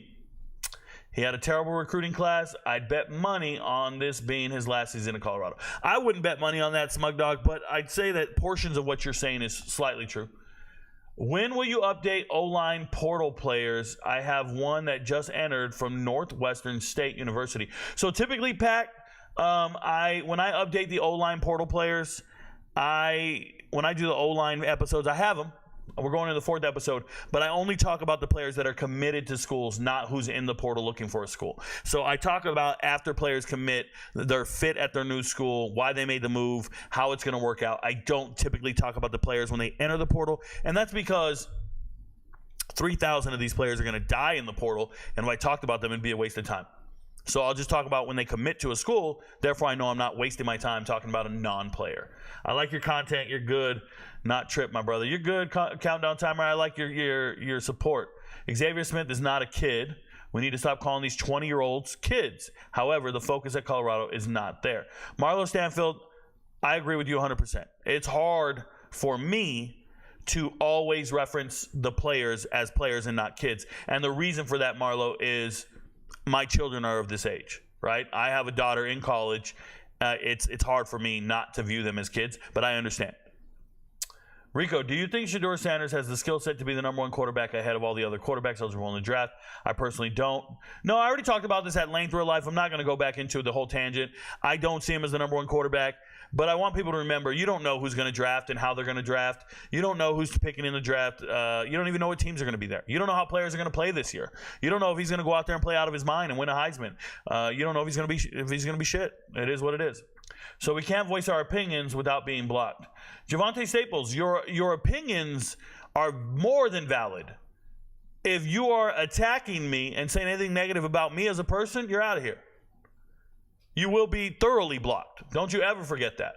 There are people in here that contradict me all the time. There are people in here who fade my picks all the time. That's fine. Say anything negative about me as a person, I'm not going to sit around and stand for that shit. You don't get to just pop off on me. You get blocked. Guess what I'm not going to do, though? I'm not going to go on Twitter and write your name and call you out and start a fight with you and say how terrible you were after I block you. After I kick you out of my channel, I'm not going to take it to Twitter a year later and then bring you up again. Rico, do you think Nebraska can go 11-1 with only loss being Ohio State? Davis, that is very possible, but you might want to buy some fucking beachfront property in Nebraska as well, if you're talking like that. Big fan of the content. Will Evers coming into UConn home many games? You mean win many games? Do you think UConn will win? Chris D, I haven't done an assessment on their roster and their schedule just yet, but if you want to know what I think about Nick Evers coming to UConn, rewind the show. I started the show with it, so go find it. Just rewind this live stream. Ain't going Rico, you act just like Prime with less money and a little more passion and less money, but I mess with the content though. No, I don't act like Prime at all. Please understand, I am not a head coach at the FBS level. I am not in one of the most prestigious positions in the world.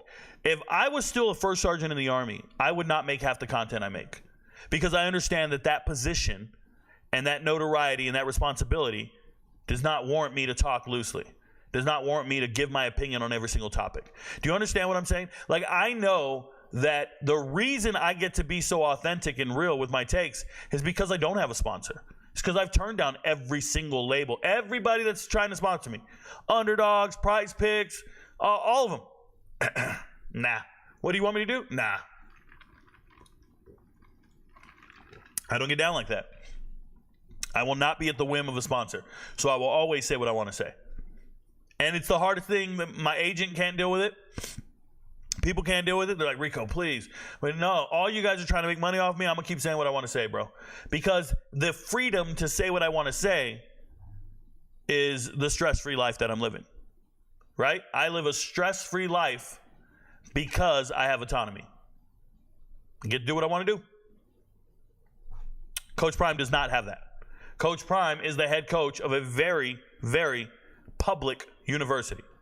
Everyone can see it. You have to carry yourself a certain way. Remember, you know how many people drag President Obama? You know how many people drag President Obama every single day when he was in office? Every news outlet, fucking an entire channel is dedicated to dragging the president. And Obama understood, I am the president. I'm a black man, and if I act out and fire back and retort back in an unprofessional manner, I'm about to set back every black politician for 100 years. I can't do this. I need to just be regal, carry myself a certain way, and keep pushing forward and make the best of my situation. He understood the levity of the situation. He's more mature, more educated, more refined. Prime's in a position where he's about to set back star players who want to be coaches. Prime didn't work his way up. He wasn't no offensive coordinator, defensive coordinator, position coach. He didn't do this to get to head coach. They gave it to him because all you guys said he wore a jacket. Never mind, OJ's got the same jacket. Like, I don't understand what you guys don't get. He's setting back every star player that wants to be a coach if he fails. And he's failing because he lacks maturity and he lacks an understanding of the levity of the situation. He lacks an understanding of the crown that he carries. It's too heavy. You don't understand. You can't talk loose. You can't do that. You can't let a kid get you to act out of character. And here's the thing. You can't let a player, let me rephrase, a player get you to act out of character. Here's the thing. It's not out of character. His true colors are showing. This is how he really talks behind closed doors. He talks shit about other people, his own players, and all he's worried about is his son's draft position. You ain't shit. What's your son doing? Look, my son, he's going to be top 5. That's all he cares about. No. Oh, Rico, you don't know that. Behind closed doors, he loves all these players. Yeah, he's telling every single player who hits the portal, hey, I love you. Make sure you hit me back if you need anything. Tell your mom and dad I love them. God bless. You'll be in my prayers. Motherfucker, you know what I need? I need a scholarship. Oh, hit me back if you need anything. I need a scholarship. Prime is not above reproach. It's not beyond reproach. 100% agree there, Damon. 100% agree. I'm with you all day on that. Sorry, chat jumped on me. Let me get back up. It's hard to tell where I'm at. Let's go back.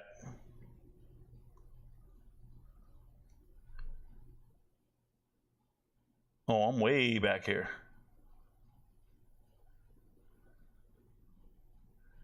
Let's keep going. My goodness. Here we go.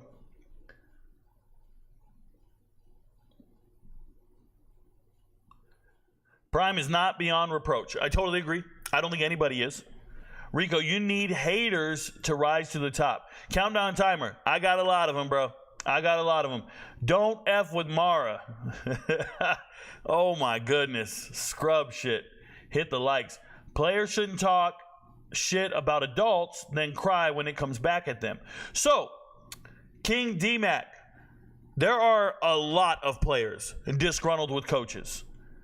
I know this. There are players that, man, the amount of DMs I get from players that are mad, and it typically coincides with the lack of playing time.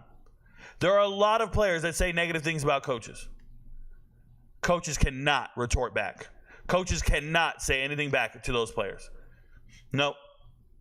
You have to be the mature one in the situation. You have to be the mentor in the situation. Because the minute a player talks back to you, how do you discipline them? They've watched you talk back to other players. You see, respect isn't just something you give, it's earned and it's equivalent. And when you watch your head coach disrespecting a former player, at one point somebody's going to disrespect you and you're going to be shocked and you're going to say the audacity. But the player's going to let you know you live your life by a double standard because no one's allowed to ridicule you or disrespect you. So how can you expect me to do it? Right? I remember I had a soldier in the Army. He was dating one of his privates. He was a squad leader, staff sergeant. He was dating one of his specialists. And he said, nah, Top, just move her to a different platoon so we can keep dating.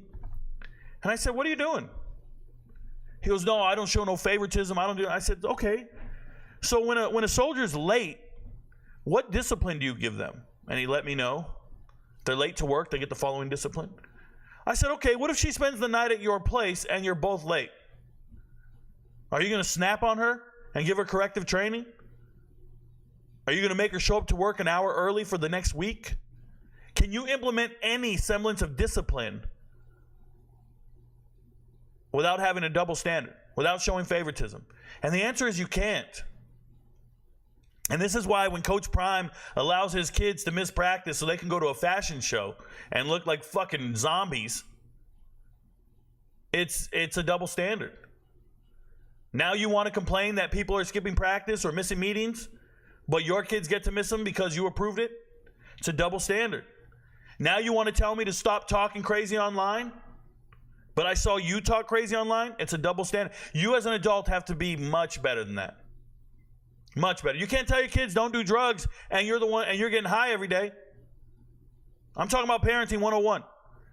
You can't beat your wife in front of your kids and then lecture them on how to treat women.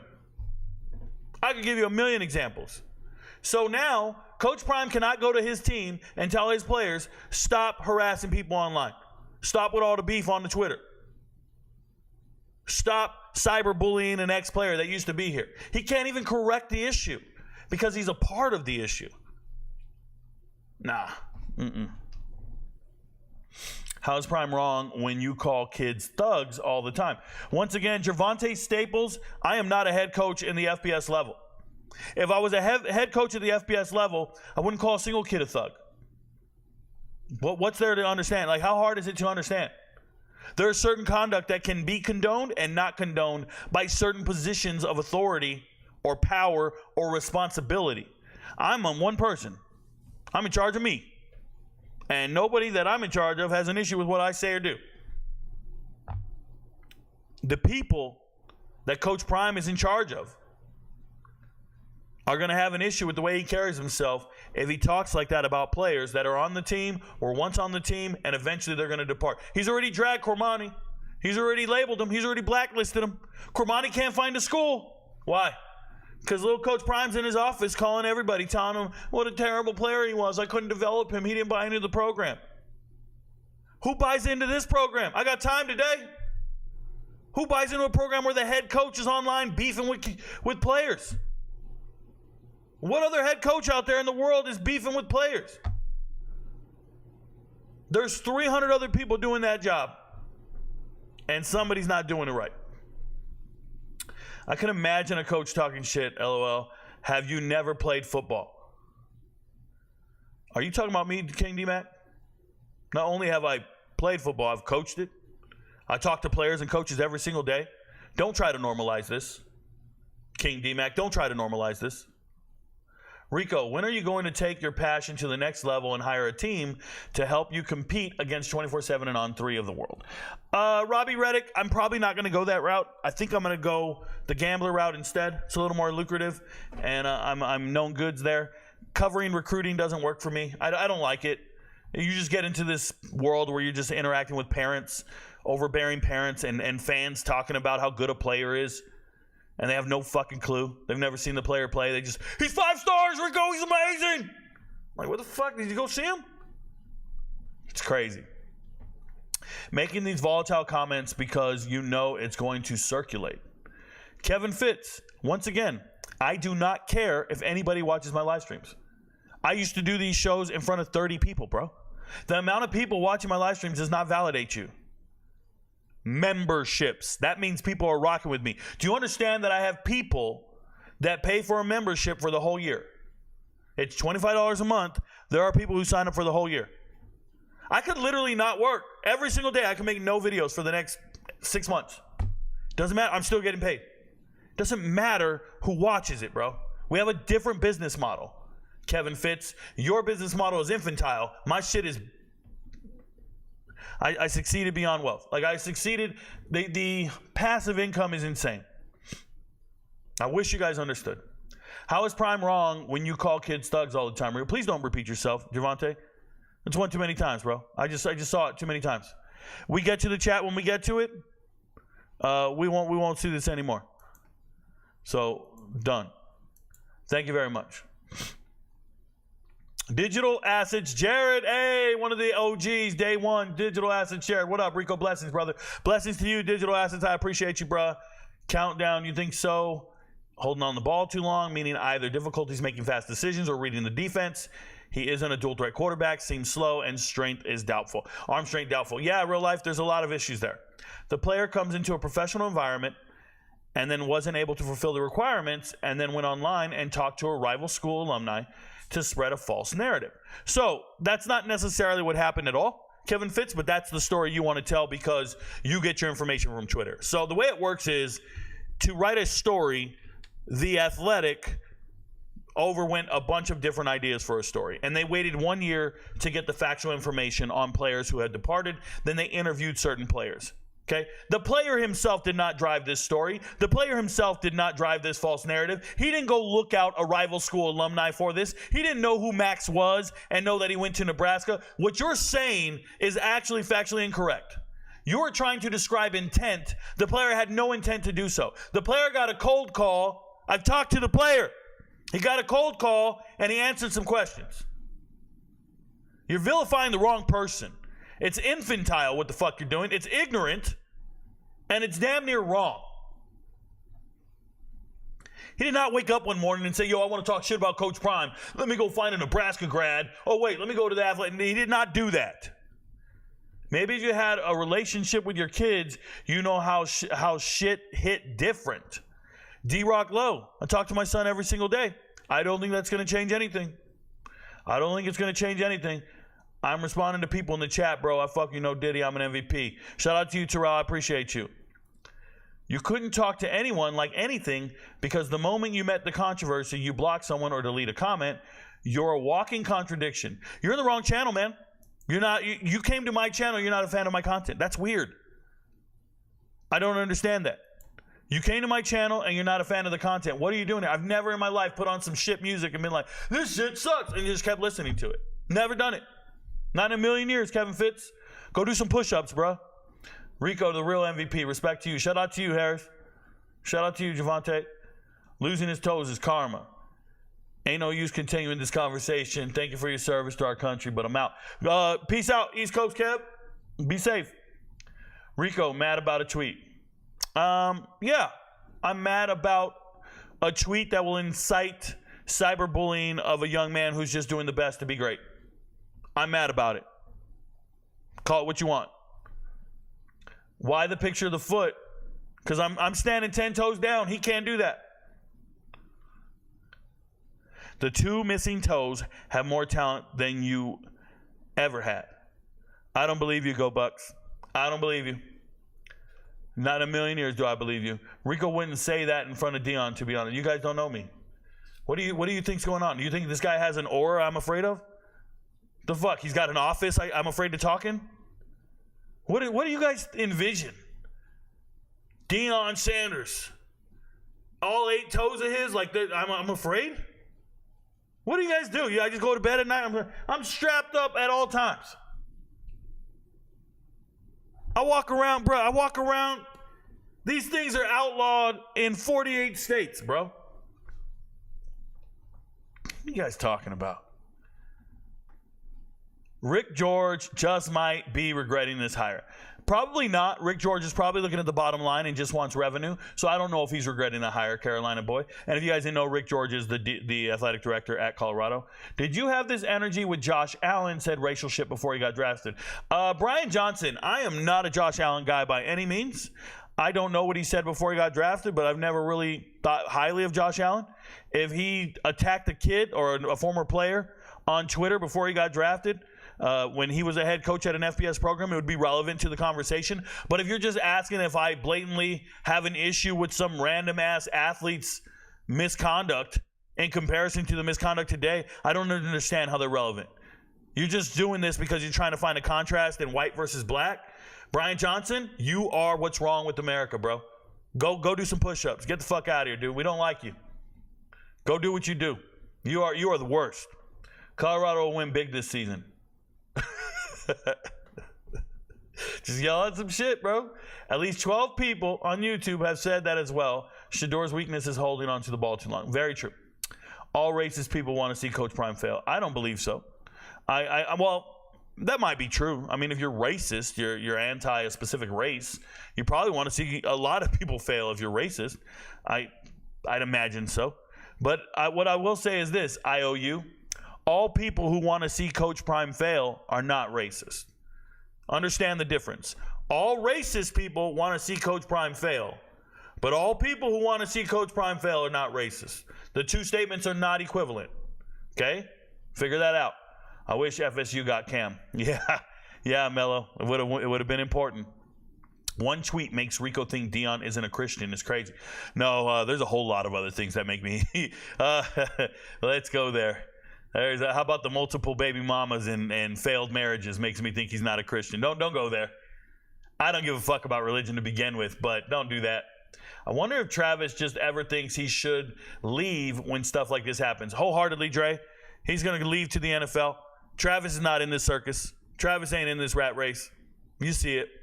When Colorado wins this season, I want all you people to keep the same energy. No, you don't, IOU1, because when they lost last season, you didn't keep the same energy. You understand? You didn't keep the same energy. You were hoping they were going to win games, and they didn't, and you did not care. So don't pretend like you care when they win games. You don't care when they lose games. You don't have the same energy for a win or a loss. You just keep going through life going, man, they're going to win someday. They're going to win someday. You don't have the same energy. When they run out of excuses, they wave the racist flag. 100% Carolina boy, I'm a brother and I don't rock with Prime. It don't matter if you're a brother or not. It don't matter what color. Your race doesn't matter. If you see somebody mistreating a child, if you see somebody using their power inappropriately, I don't care what race you are, you can call it out. It doesn't take a football coach, an NFL football player. It doesn't take anybody to know right from wrong. It doesn't take, I don't give a fuck what you do. Do you know right from wrong? Do you see an imbalance of power? My live has been flagged for harassment. It's not true. I'm not harassing anybody. You guys can report whatever you want. It doesn't matter. Imagine being an adult, still being called a kid. Damn the disrespect. Yeah, it's fair. You don't rock with Prime because you're not a brother.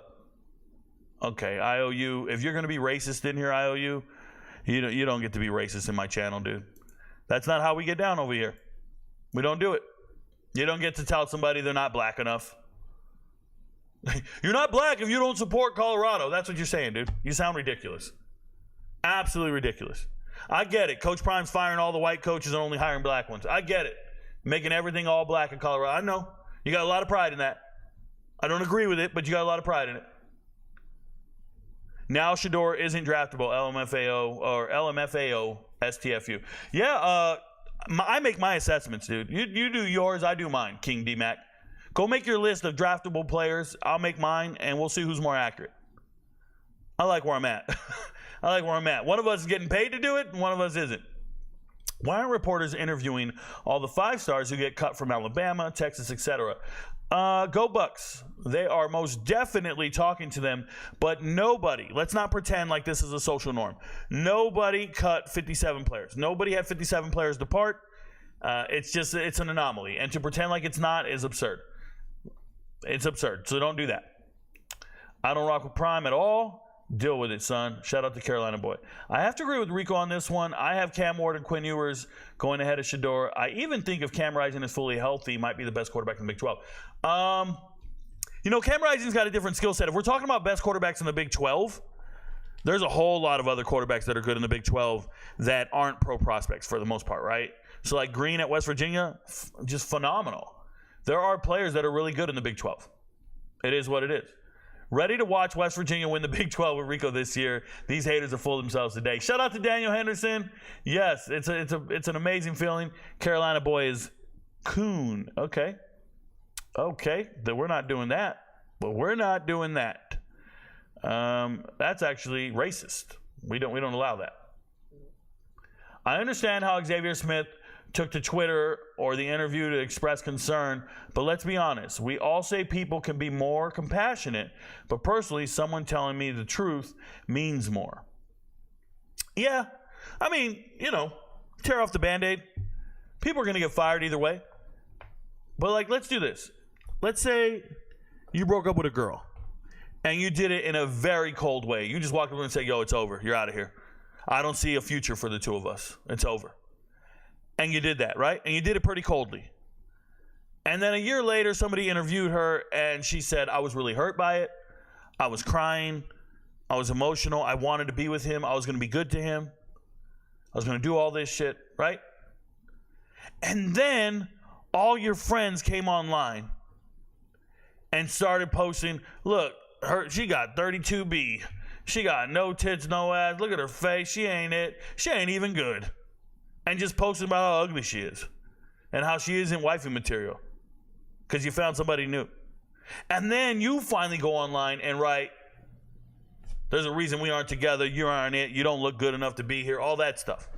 Do you guys understand what's going on here? Like, that's what's happening. It's that childish. It's that childish.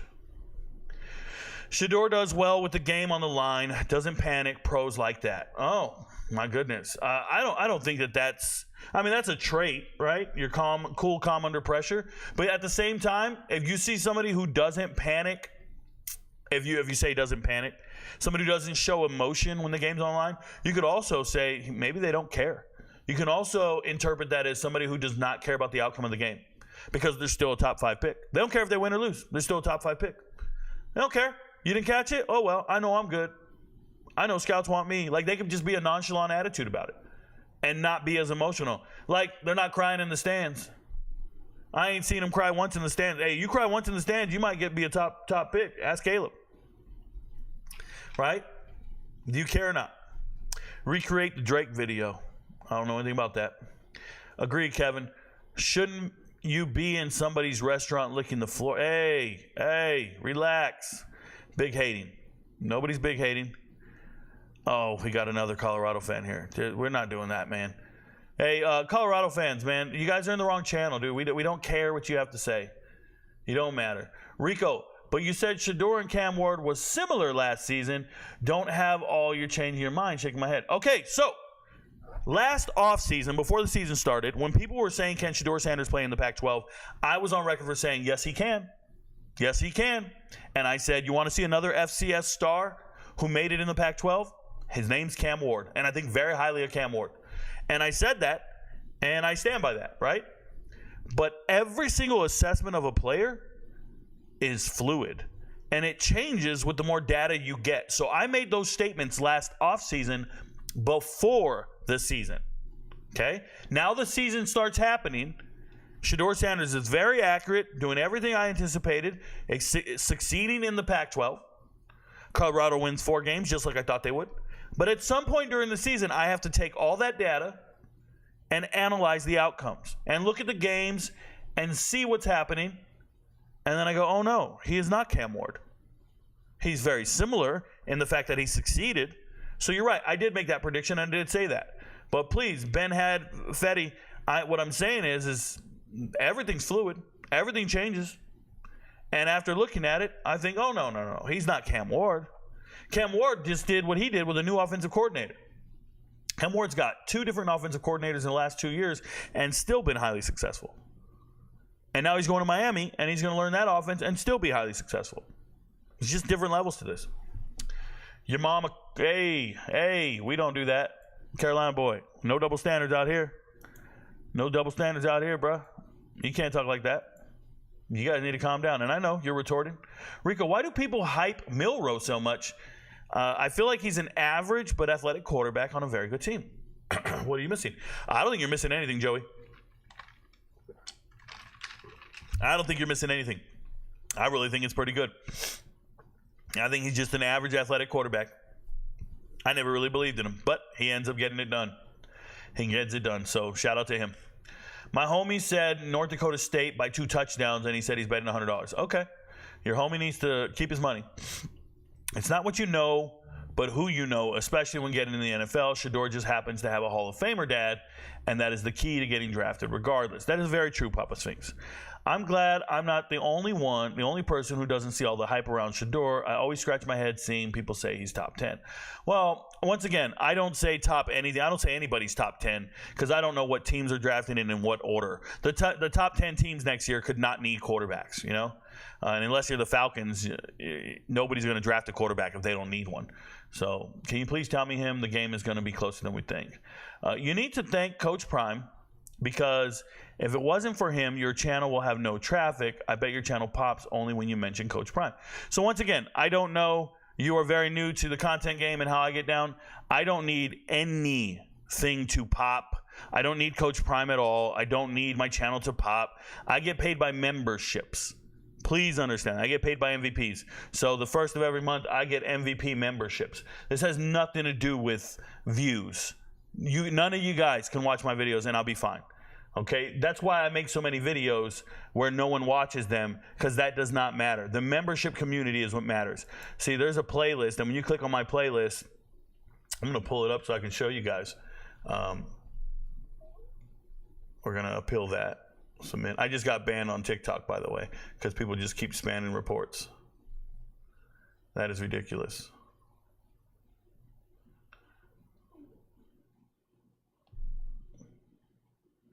Give me a second here. It's just kids, man. It's just kids spam reporting you. It doesn't matter. I don't really fuck with TikTok like that anyways. Once again, it's all about memberships. I wish you guys understood that's how your revenue goes. Like, whenever you go and look at your most successful stuff, people don't understand how to be successful in this game. So they talk and they say things, but they don't understand what they're doing. None of you guys do. Like, I'm just being real. None of you guys do. So how do you make your money? We can go to see more. So here it is. Look at this. I'll show you this. So how do you make your money? Down here on the bottom right. What does that say? And this is just in this, I don't know what duration of time they're looking at here, but memberships are 81% of my money.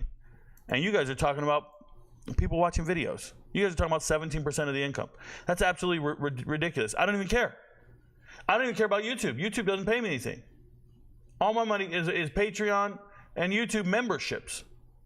So, like, if you guys don't know how to make money online, that's your business. You're going to come in here and say that. I need to thank Coach Prime. What video on my Patreon that pays me the most of my money, on what video in here is about Coach Prime? Let's count them. Let's count until we get to a Colorado video. 1, 2, 3, 4, 5, 6, 7, 8, 9, 10, 11, 12, 13, 14, 15, 16, 17, 18, 19, 20. There's 20. Let's keep going. See when we get a Colorado video. Yeah, we're loading. And we don't even know if it's going to load up. I can tell you right now, there's no Colorado videos. This is my income right here. This is how I make a living. And you guys think it's about Colorado. That's what the fuck, that's just ignorance. The people who say stuff like that, oh, they're making money off of clicks, they're doing this for clicks. I guarantee you, not a single one of those people is making money. Like, not a single one of those people is making money off of clicks. Like, they don't even understand what they're doing. I make $30,000 a month and for not talking about Colorado. There's not an MVP in the world that gives a fuck about Colorado. Is that bad, Carolina? Does that not fit your expectations for people's life? It's going to be funny AF when Dion leaves and all these Colorado fans vanish. Colorado thugs have joined the chat. No, they don't matter. Caleb is a walk-on who isn't crying about what happens at every school. It will happen one day. Fear Metro. Just love the comment. Caleb is a baller. He's growing on me. Wow, using that as a cover picture, Rico went from objective to emotional Karen. There we go. Somebody comes into your house and disrespects you, they don't matter anymore. They don't matter anymore. And you got to never let somebody disrespect you and stay in your house, bro. Can't do it. Thank you for the super chat. I appreciate you. I'll get to it when I can. Thank you so much. Rico spitting life facts. I appreciate you. Daniel Henderson. Good looking out, bro. Daniel Henderson, always one of the day ones. This kid hasn't played for Colorado since April of 2023. He transferred 2 programs already. So why is he talking about a program he left a year ago? Either he's smart or someone paid him. So the MacPot guy, you are getting your information from Twitter again. He's transferred to 2 programs already. He transferred to Austin Peay. His head coach got hired at UTEP, and his head coach brought him with him to UTEP. So he's transferred because his head coach, who he's very loyal to, valued him and brought him along to UTEP, back to the FBS level. Don't try to label him as some vagabond kid who's getting thrown around and nobody wants him. That's not how it works. The only person who didn't want him was Coach Prime. Do not do that. You guys are uninformed about what you're talking about. Don't step to it. It's just an ugly look. Carolina Dion, boom, boom, boom, boom. How is the linebacker Kansas State got from New Mexico? I owe you an answer, Wyatt Carlson. I'll look into it when you hit me back. Maybe tomorrow I'll let you know. What happened to the other 400-pound defense lineman at Florida? He's still there, as far as I know.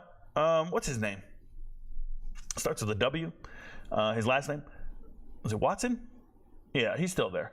The boy needed to shut up and keep it pushing. That boy needed to shut up and keep it pushing. Yeah, once again, head coaches need to keep it pushing. You said yesterday, you hate people that say my team like they play for the program, but yet here you say Shedeur not getting drafted by my team. So that means you hate yourself. I'm not surprised. Benzo, don't do this, Benzo. When I say by my team, people ask me, would you draft Coach or would you draft Shedeur Sanders? That means I am in a hypothetical world where I am making a draft decision, i.e. drafting is a GM. So for me to talk about a team drafting Shedeur Sanders, I would have to envision myself as the GM. So if I was the GM, I would not be drafting him to my team, is what I'm saying. I'm not a fan of any team in the NFL. It isn't a aha, you got me moment. I do not care, okay? I'm getting blocked for his hypocrisy. Benzo, you're just annoying, dude. I actually just don't feel like seeing you anymore. You don't bring anything to this channel, so you're gone. D'Angelo Pons, talked about him yesterday. Please go watch yesterday's live stream. Think very highly of him. Do you think Colorado's scheme on offense hurts them more than helps them with a guy like Travis Hunter? I don't know what that means.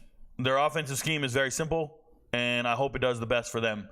But Travis has no bearing on their offensive scheme. The scheme is the scheme. Travis is Travis. I don't think they're correlated. I don't think they're related. In fairness to Colorado, that quote tweet wasn't directed at a former Colorado player. It was directed at his teammate that called out Caleb.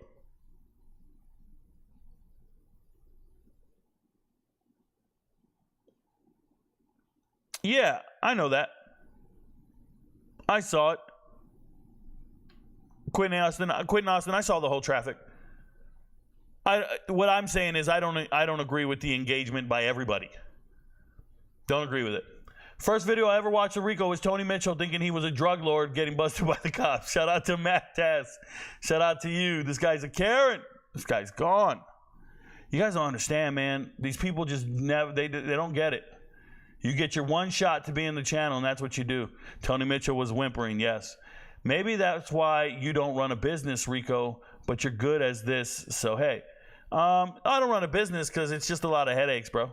It's a lot of, there's something called business expenses, and the overhead for what I'm doing here is very low. I'm good. I love Rico, man. Shout out to you. I love me too. The visual timeout is a flex, not going to lie. Shout out to you, Steve. I heard Cormani McClain has not got an offer. Oh, he's got offers. They just want to, you stop reading articles. He has offers. It's just not all the programs are offering him, so that's what they're going to say. They're just looking for headlines. UCF is better than Colorado. I believe so. Spill the tea media. It's not a hot take. UCF is a very good team. They have a lot of talented players. They're a little more established. Yeah, I'd imagine UCF's better than Colorado. I feel like On3 is lying on Cormani personally. Well, that wouldn't be the first time. A friend and I were discussing this argument, Rico, of LeBron versus Kobe. I have Bron. He's got Bean. Rico, who's right? And what is your reasoning for your selection? So Kobe's a great player in a franchise's history, right? LeBron is the greatest player in NBA history. Huge difference. So Kobe's a great Laker. Kobe's a great Laker, only played for the Lakers. Congratulations, won a bunch of titles. I love Kobe as a great Laker. But He is not LeBron James. LeBron James is the greatest player in the history of the NBA. All-time leading scorer. Everything Kobe can do, LeBron can do better. And it's just a proven fact. Shout out to LeBron. And then Kobe, pretty distasteful. He's actually gone out of the spotlight these last couple of years and refused to do interviews, and we don't see him anymore. And I just think it's just Bush League not to do interviews and thinks he's above it all. So I don't see Kobe anymore. It's weird. On 3 is Prime literally came from the FCS. We're aware. Y'all all false news for clicks. Yeah. If Tony Mitchell can stay at Bama and Etienne can stay at Georgia, Cormani has off. Hey, there you go, Breezy. Totally agree. I'm not average. Good line. Michigan State, Rico. Michigan State, man. Go green, go white. They're looking good. Good luck next year. I'm a street ninja, and we whoop Army ninjas all the time. Just kidding. Keep doing a good job. Yeah, go live out your dreams. Go live out your dreams. It ain't going to work. It ain't going to work. Go live out your dreams. Them ninjas, they ain't looking at me twice. You looking for an easier target, bruh. How do you think Tucker Gleason and Toledo do this year? Hey, Joe Alistair. So last year, Tucker Gleason actually played a couple of games when what's his name got injured when he wasn't feeling it, and he didn't look that great. He didn't look terrible, but he didn't look great. I think he's got a big shit-eating grin on his face. He's got that blonde hair. How's he gonna do at Toledo this year? Well, I need to look at their schedule before I give an accurate answer, and I'd probably want to sit down and study it all. So I just want to tell you that Tucker Gleason doesn't impress me all that much. I love the question, Joe. I like the question because it's a group of 5 team that nobody would ask about in the MAC, but they are losing their running back. I got to check their transfer portal additions. I owe you an answer, man. We'll talk tomorrow, but shout out to Tucker Gleason. He's just another guy. I think he's a California kid. Live out your dreams, not you now. Speaking of anomalies, Kyle Whittingham's ability to do so much with not much is insane. Kairos MMA, that is a valid comment. That is a very valid comment. It appears Kevin Fritz wrote a bunch of non-valid comments. Liberty would beat the mess out of Colorado. It would be a game, but they'd probably eventually win, for sure. Liberty looked very equivalent to Colorado in their performance against Oregon, though. So let's not go overboard. UCLA winning the Big Ten in 5 years. Is everybody leaving the Big Ten? You're not going to build your platform like that, bro. Just ignore the hate. Don't block them. Yeah, I am. I don't want random followers. I don't want casual followers. Remember, Ghetto Superstar. It's not about building a platform. I wish you guys understood how to make a living on doing this. You need to find subscriptions. You need to find MVPs. People who hate on me are never going to subscribe to the channel, so they don't need to be here. So blocking them is fine. The numbers don't need to go up. I don't need 20,000 followers. I don't need 100,000 subscribers. Like that's not. I need I need MVPs, not followers, not YouTube subscribers. I need MVPs, memberships. You're not going to get that with haters. You need people who rock with you wholeheartedly. I'm only looking for people who rock with me night and day, no matter what. You don't know what it takes to be an MVP because when we miss, you got to still rock with me. When we get it wrong, you got to still be in my corner because sometimes I get it right 61% of the time on football. I get it right 78% of the time on UFC. When we get it wrong, the real haters will come out. Hey, Rico don't know shit, man. He got this wrong. Look at these picks Rico did. I don't want those people. I need people who rock with me every day of the year, 365 days out of the year. I know how to build my platform. It's not numbers. It's why I don't do videos and put hashtag FYP or any of the popular hashtags so more people will watch my videos. Do not care about that. That is not important. You don't want casual viewers. Casual viewers lead to casually ignoring you, lead to people not really rocking with you, and you can have a fucking avalanche of negativity in your comments, and that's not healthy. It's not healthy to read nothing but negativity about yourself every single day. You got to fix it, man. It's not normal. Nobody should ever have to endure it. Like, no human in the history of the mankind has ever been insulted that much. If you think about it, in the non-internet era, you maybe met one person who was like, you're ugly. And you're like, damn. And you never forgot that for the rest of your life. Somebody called you ugly. Well, now imagine going through life online and 100,000 people call you ugly. 100,000 people attack you. 100,000 people talk about your dimples or your teeth or your hair or whatever.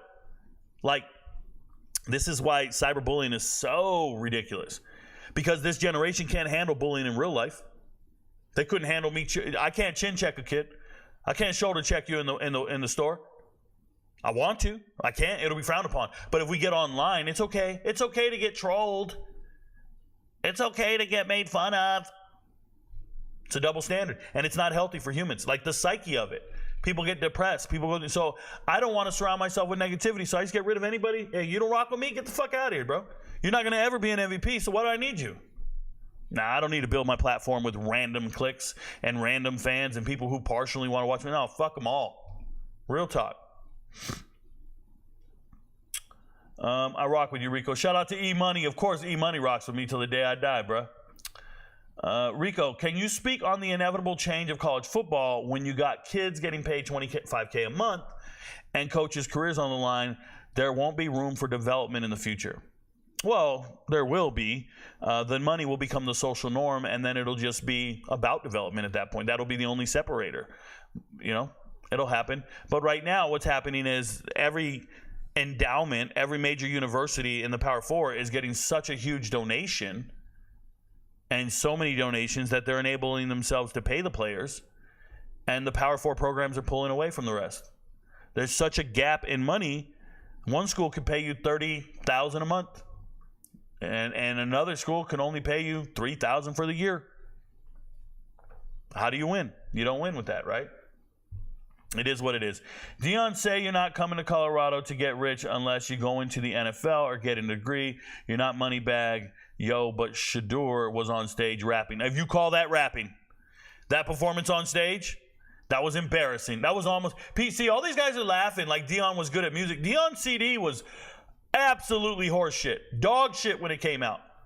Dion's music was worse than you could ever imagine. That album is why he only has 8 toes. They took away, I'm telling you, man, shit was bad. And nobody wants to tell the truth on it. We remember.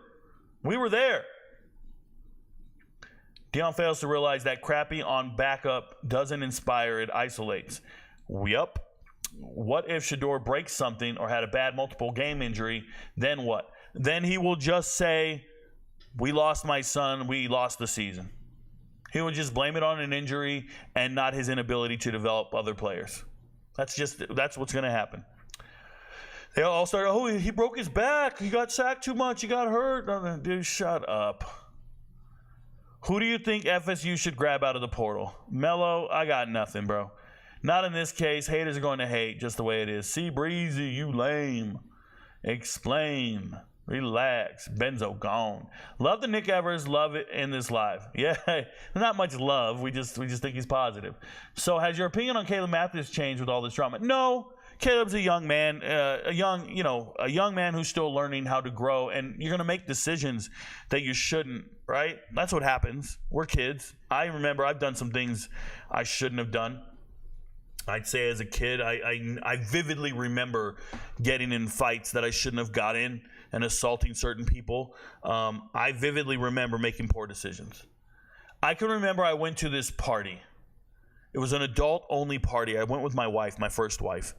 And when we got there, they paired us up in couples, so groups of 4. And then they announced what we were doing. And what we were doing was a scavenger hunt throughout the city. And this was back before smartphones and all that. This was 2004. And they gave us all digital cameras, and we had to take a picture of what we were doing. And we had a whole list of things we had to do on the scavenger hunt. And whatever you did was worth a certain amount of points. And if you could prove it, you scored more points. So let me give you an example. One of them was like, stand on the hood of a stranger's car. So we had to go find a car somewhere in a parking lot, stand on the hood, and then take a picture. Right? Lay down in traffic. Redirect traffic. I'm in the middle of an intersection acting like the lights are out, and I'm redirecting traffic. And people are looking at me like, what the are you doing? And I'm redirecting traffic. We're getting pictures of it. Still a salt shaker. Still a salt and pepper shaker from Denny's. Still a traffic sign. What? And we were out there breaking the law, stealing stuff, doing things. We were causing chaos on the city. I lived in a city in Arizona called Sierra Vista. We were 20-something years old doing the dumbest shit you've ever seen adults do for the sake of a game. We're breaking the law. It was ridiculous. And I can remember thinking to myself, did we just cause a car accident? Can somebody die from this? Can I go to jail for stealing a salt shaker from Denny's? Am I in trouble because I did this and did that and did this, you know, all the shit they had us do? All for peer pressure, all to be cool, all to kick it at the party. You do dumb things as a kid, and you got to grow up. And so I'm not changing my opinion on Caleb Mathis. I still think he's a good player. I think he's just caught up in the hype, right? Your star quarterback buys you a chain. These are all your people you've known for years. You all rock together. I don't think it's a bad look. I think it's a bad look, but I don't think that young man's a bad person. No. At least that's my opinion at this point. Keep it up, and I'll change my opinion. A lot of these kids come from single-parent homes and poverty, and you're telling them not getting rich, but your son flexing a bust down. What message you sending? Yeah, see, Breezy, I don't know, man. These kids are all silver spoon. The ones acting out, they're silver spoons. Not Xavier Smith, but the others are. They're kids of NFL football players, man. They grew up rich, went to private schools, got all the best trainers and everything. They don't know what it is to work hard. They don't know. They never been through that. I'm being real. They never been through it. Let me go back up. Chat jumped on me. Wow, the thumbnail. Ain't gonna lie, Obama clapped back a lot, but it was funny though. Very tactfully. Prime proved himself at the high school level and HBCU, but I feel he should have taken a defensive job under a guy like Saban. Yeah, I don't think Saban was interested in hiring a celebrity who didn't have experience at the defensive coordinator position. Rico preaching. Shout out to you, Nick. Thank you so much. Every coach does the same thing. I rather play for somebody who looks like me. Wow. That's extremely racist, Lily. That's extremely racist. If you're making decisions based upon people who look like you, you're probably not conducive to being successful in this world. Like, just straight up. You only want to work at black-owned businesses. That is segregation. That is what we fought against. That is what we marched against. That is what people protested against. That is what everybody was fighting for. And now here you are in 2024 saying, I only want to be with people who look like me. That is absolutely backwards. Well, that's gross. It's uneducated. Red flag should have been Dion High School going belly up. Fair enough. He in the wrong. God forbid a player stand up for their coach and the coach stands by his team. You sound holier than thou. No, Pharaoh. And I'm not going to judge you for it, Pharaoh, but let me show you something. Pharaoh. I'm going to pull it up. We're going to go in here and we're going to go to my page. And we're going to look at how a coach defends his player, because that's what you just said. A coach defending the player. Let's go to, was it yesterday? When was it? Let's go to, let's do this. Let's search Xavier Smith. And, I probably shouldn't have done that. Let's do Scotty Walden instead. Do you know who Scotty Walden is? This is the head coach of UTEP. And the head coach of UTEP, Scotty Walden, posted a message about Xavier Smith, because that's his player. Okay? He didn't post a message attacking Shedeur Sanders. He didn't post a message attacking Coach Prime. He defended his player. And he's posted a lot today. It's 21 hours ago. This was last night when he did the post. So I'm going to try to scroll down to it, and hopefully I see it. Here we go. And this is Scotty Walden, the head coach at UTEP. This is how you defend your player. Look what he did. He saw this right here. And Scotty Walden said, I coached Xavier at Austin P and now here at UTEP. He is the furthest thing from soft. They try to call him soft. He says he is a great kid and a player and led us to a conference title. He answered a question honestly in an interview and was just telling his side. He was a freshman All-American and has an extremely bright future. On and off the field. I am glad he is on my team. Check the tape. And that's Scotty Walden. That's how you defend your player. You don't need to attack anyone. You don't need to say, sheesh, oh my God, look how terrible you are. You know, my kid's a top 5 draft pick. You don't need to do none of that. Talk positively about your player and leave it at that. And he's hitting reply to these people saying all this shit, and everybody. And you'll see in the comments, everybody saying the same thing. Thanks for coming to the defense, coach. It's a damn shame the coach's son would say someone is mid and soft, no class on the Sanders side. All these people don't understand. This is how you show class. This is how a head coach defends his player. You don't got to call out anybody. You ain't got to say nothing about anybody else's kid. Talk about your player. And that's it. Coach Prime going out there and attacking this young man and saying, sheesh, oh my God, whoa, Jesus. No, not it. Not okay. Shout out to Scotty Walden. Did it respectfully. You guys got to understand, there's a different way to go about this. Professional way to go about it. Oh, Rico, you just don't like the way he went about it, but coach standing on business, he went about it his way. Yeah, he's not going to have business much longer. I'm telling you, he's not going to be around. Not the way he's making decisions. Excuse me. Shout out to you, Pharaoh. I don't know what Deion has done to get this many people to rally behind him. Hey, Cam, he was a good football player. He was a good football player. I don't know what else he's done to get this that warrants all this pass. No way. Prime don't get high. Prime not beating women. You want credit for what you're supposed to do. That's crazy, bro. I feed my kids. I ain't never been to jail. I don't get high and I don't beat women. Give me credit. You're a good man now? Because you don't do those things? That sounds ridiculous. Give me credit for what I'm supposed to do. You're supposed to do that shit. Shout out to Chris Rock. You're supposed to do those things. He doesn't get high or beat women. What are we doing?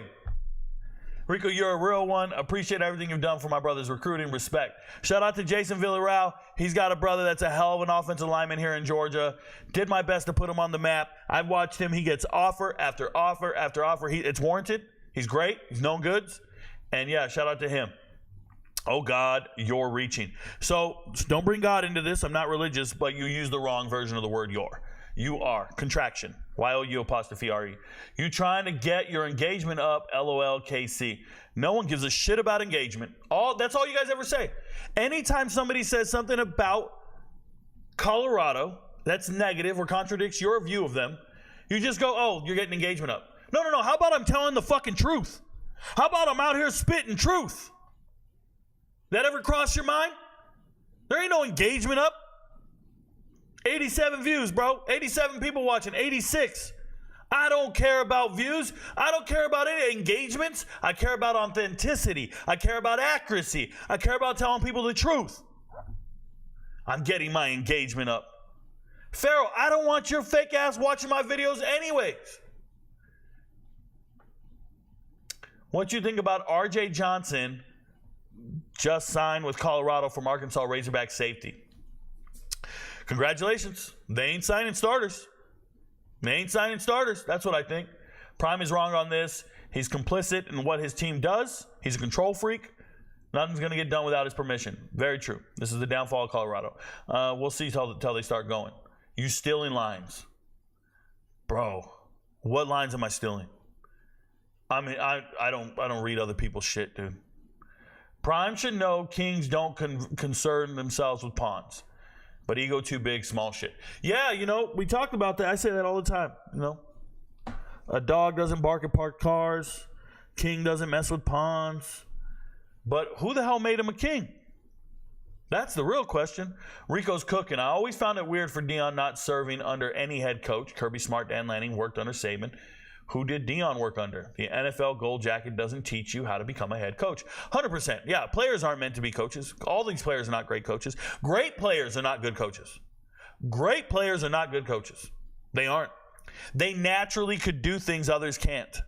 Allen Iverson can't teach you how to do a crossover. He could just naturally do it. The guy that's going to teach you how to do those moves and those things is somebody who was on the fringe of the sport, who learned the fundamentals, got exposure to it, and then worked really hard to get it. That's why Steve Kerr is a really good coach. That's why certain coaches have experience and success, but they're not the best players. It's never the best players. The best players just naturally could do it. Coach Prime would be watching tape and be like, bro, why didn't you pick that off? I would have picked that off and took a pick 6. I'm so good. You know, he'll start telling you, why couldn't you get out of your back pedal? Should have turned it and ran. And why couldn't you catch up to him? Give him 2 steps on the post, and then you run underneath it and pick it off. That's what I used to do. Just give him 2 steps head start, and then the quarterback will throw it to him thinking he's open, and then you run underneath it. And you're like looking at him, you're like, bro, you ran a 4.23. I run a 4.55.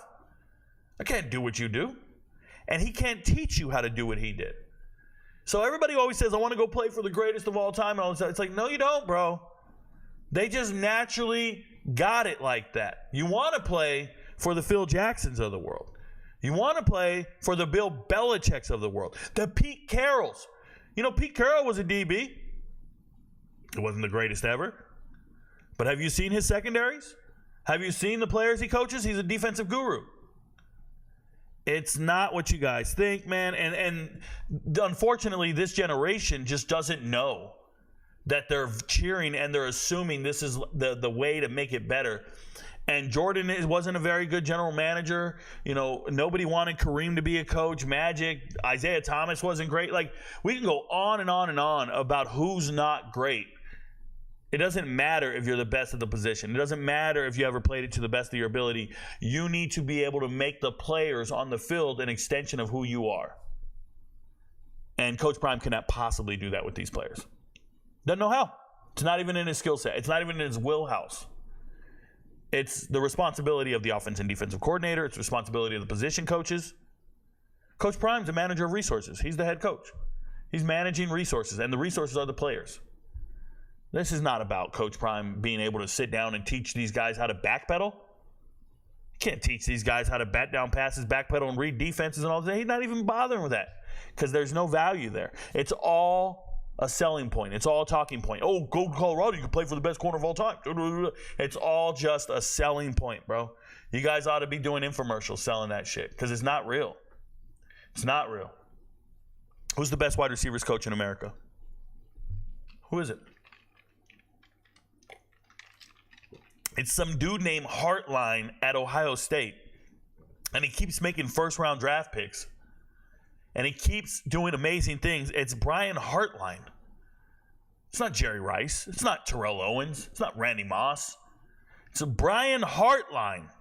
Because Brian Hartline had to work his ass off to make it to the NFL and had to work overtime and learn every fundamental aspect of being a wide receiver. So he has to teach that. Whereas there's just some exceptionally talented player just showing up going, yo, I'm going to make it. We talking about practice. Not a game, practice. No, it's not the same, y'all. Excuse me. Whopper. What's going on, Rico? What up, Ho GZ? Coy Moore entered the portal. Congratulations. I want to see Colorado win, but this media coverage with the back and forth of the ex-players, a side note, every quarterback drafted in this year's first round had a semi-winning records. They're worried about the wrong things. 100%, Darius? 100%? I don't see many losing quarterbacks get drafted very high. That's real. Ray Chronic says, thoughts on Rasheen Ali? Rasheen Ali, running back, played really good at Marshall. One of the best running backs in the draft. Unfortunately, very injury prone. Missed all of 2022. Came back last year, played somewhat, a fair amount. And then what did he do? He did tore something, right? At the combine, and he couldn't run after everything, and he was done. I actually, unfortunately, took him out of my top 10. I had him in there. Took him out after the injury because I felt he was undraftable. Apparently, they still drafted him. He's got a lot of juice on him. His legs ain't been used a whole lot, but I hope he overcomes the injuries. This is a man that once had 24 rushing touchdowns, I believe, in 2021. So he's a stud. I just wish it worked out. I wish it worked out. I like him a lot. I'm a fan, if you will. Shout out to Rasheen Ali. I'm sure Rico, George, or Prime's people have made it known to him the looks of this, so hopefully it puts it to bed and we move on. We'll see. Facts, Rico, well said. Dion is about the bag first and foremost, and he spread the disease to his sons. I know that for a fact. Now, that bothers me. You know, they get their money, and they're buying chains, and they got to buy Louis this and Louis that. It's just such an extravagant, unnecessary life to lead, and it's sad. It's sad that that's what they value. But, you know, it's the Kardashians, bro. It's the Kardashians. And Kardashians aren't wifey status. I wouldn't be interested in none of them. I don't give a shit how big their ass is, right? So some of these players, it's just their way of life, and I wouldn't be interested in having them on my team at all. Must be the money. Rico, quit hating, bro. You act like the same folks you're criticizing. C Black, I don't think that's remotely true. I make a lot of money, flash none of it. I am not a head coach at an FBS level, and I don't do anything with. I don't badmouth anybody. What are we doing? Prime Sexual's up in arms today. Let's go Arizona Wildcats on the prowl. Hey, bear down. I never understood that. We say bear down, and then they're on the prowl. They're Wildcats, but I say a bear. I've been in the zoo. If any other FBS coach consistently acted like Prime, administration would have them sat down and threatened. Colorado's clear clown show. Tell them, Top, they either go into Soldier or not. Shout out to you, Cover to Harmony. I totally agree. Too many of you go off the latest post and run with it. MF's tired of all the cheap shots, so the team is fighting back. Well, they don't fight back on Saturdays, C Black. That's the bigger issue, C Black. They don't fight back on Saturdays. They're fighting back on a Tuesday. They don't fight back on Saturdays, bro. They go out there like some pacifists. They throw in some pillows. What I hate now is that it's turning into a pile of Colorado and CP. It seems people just need a reason, and now the dam has broken of people criticizing and coming at Colorado and Deion as a program. Two different things. I don't think too many people have an issue with Colorado, the university. I think the bigger issue here is Coach Prime and his lack of professionalism. I think once he departs, people still won't have an issue with Colorado. So let's make it what it is. It's an individual person who went online and ridiculed an ex-player, and you can't do that as a head coach. Done. Nothing else to talk about. The media will ridicule you as a coach, and you have to deal with it. There are articles after articles written all off season about being on the hot seat. Being on the hot seat, very normal. You're on the hot seat, and that means we want to fire your ass. That means some writer out there in the world decided you should be fired. That's very normal. It's all over every news outlet. No coaches see their name on a hot seat list and then retort back with, see me on the street, or I'll be damned if I get fired, or we're about to win, or you don't know what you're talking about, you got fired last year and all that. Nobody's doing that. And coaches get ridiculed every single offseason, being told they deserve to be fired. Coach Prime don't know how to handle that. No, let's see another losing season. At this point, anything Colorado does is going to get clicks. Not even just the Xavier Smith situation. We're missing the fact that nobody has thought about Colorado for the last decade until last year. I don't think that that's true. I think there are Colorado alumni that have thought about Colorado every single day. I think the new fans aren't even alumni. I don't think they even live in Colorado. I don't think they have any association with Colorado whatsoever, other than it's cool to be a Colorado fan. Way bad look right now for the brand. Thoughts on Kobe Bryant's game? You talking about defensive back Kobe Bryant? Doesn't pop on me. Doesn't pop on tape. Players realize they're getting scammed by Prime. Lots of promises and no delivery. Yikes. When your program is based on entertainment and videography, that's what you get in entertainment. They want the clicks. Yeah, well, remember who's doing that entertainment and videography. It's also his son. You want to talk about one of the biggest pages on YouTube? One of the most lucrative pages on YouTube? It's your son. So they are definitely doing everything for clicks. They can accuse everybody else of stealing clicks, getting clicks off of them. They are doing it for clicks because your son runs those clicks, and that's his revenue. Let's make sure everybody eats. Let's call it what it is. Also, there's nothing else going on in college football, so this is getting all the attention. Well, that's not true once again, Panther. That's just you not knowing college football. There's a million things going on in college football. I talk about the transfer portal. Every single team is getting players. You just got to watch the podcast. You just got to pay attention. There's a ton of stuff going on in college football. Am I the only one that thinks Colorado's schedule is harder or equally the same as last year? It's not harder. It's not the same.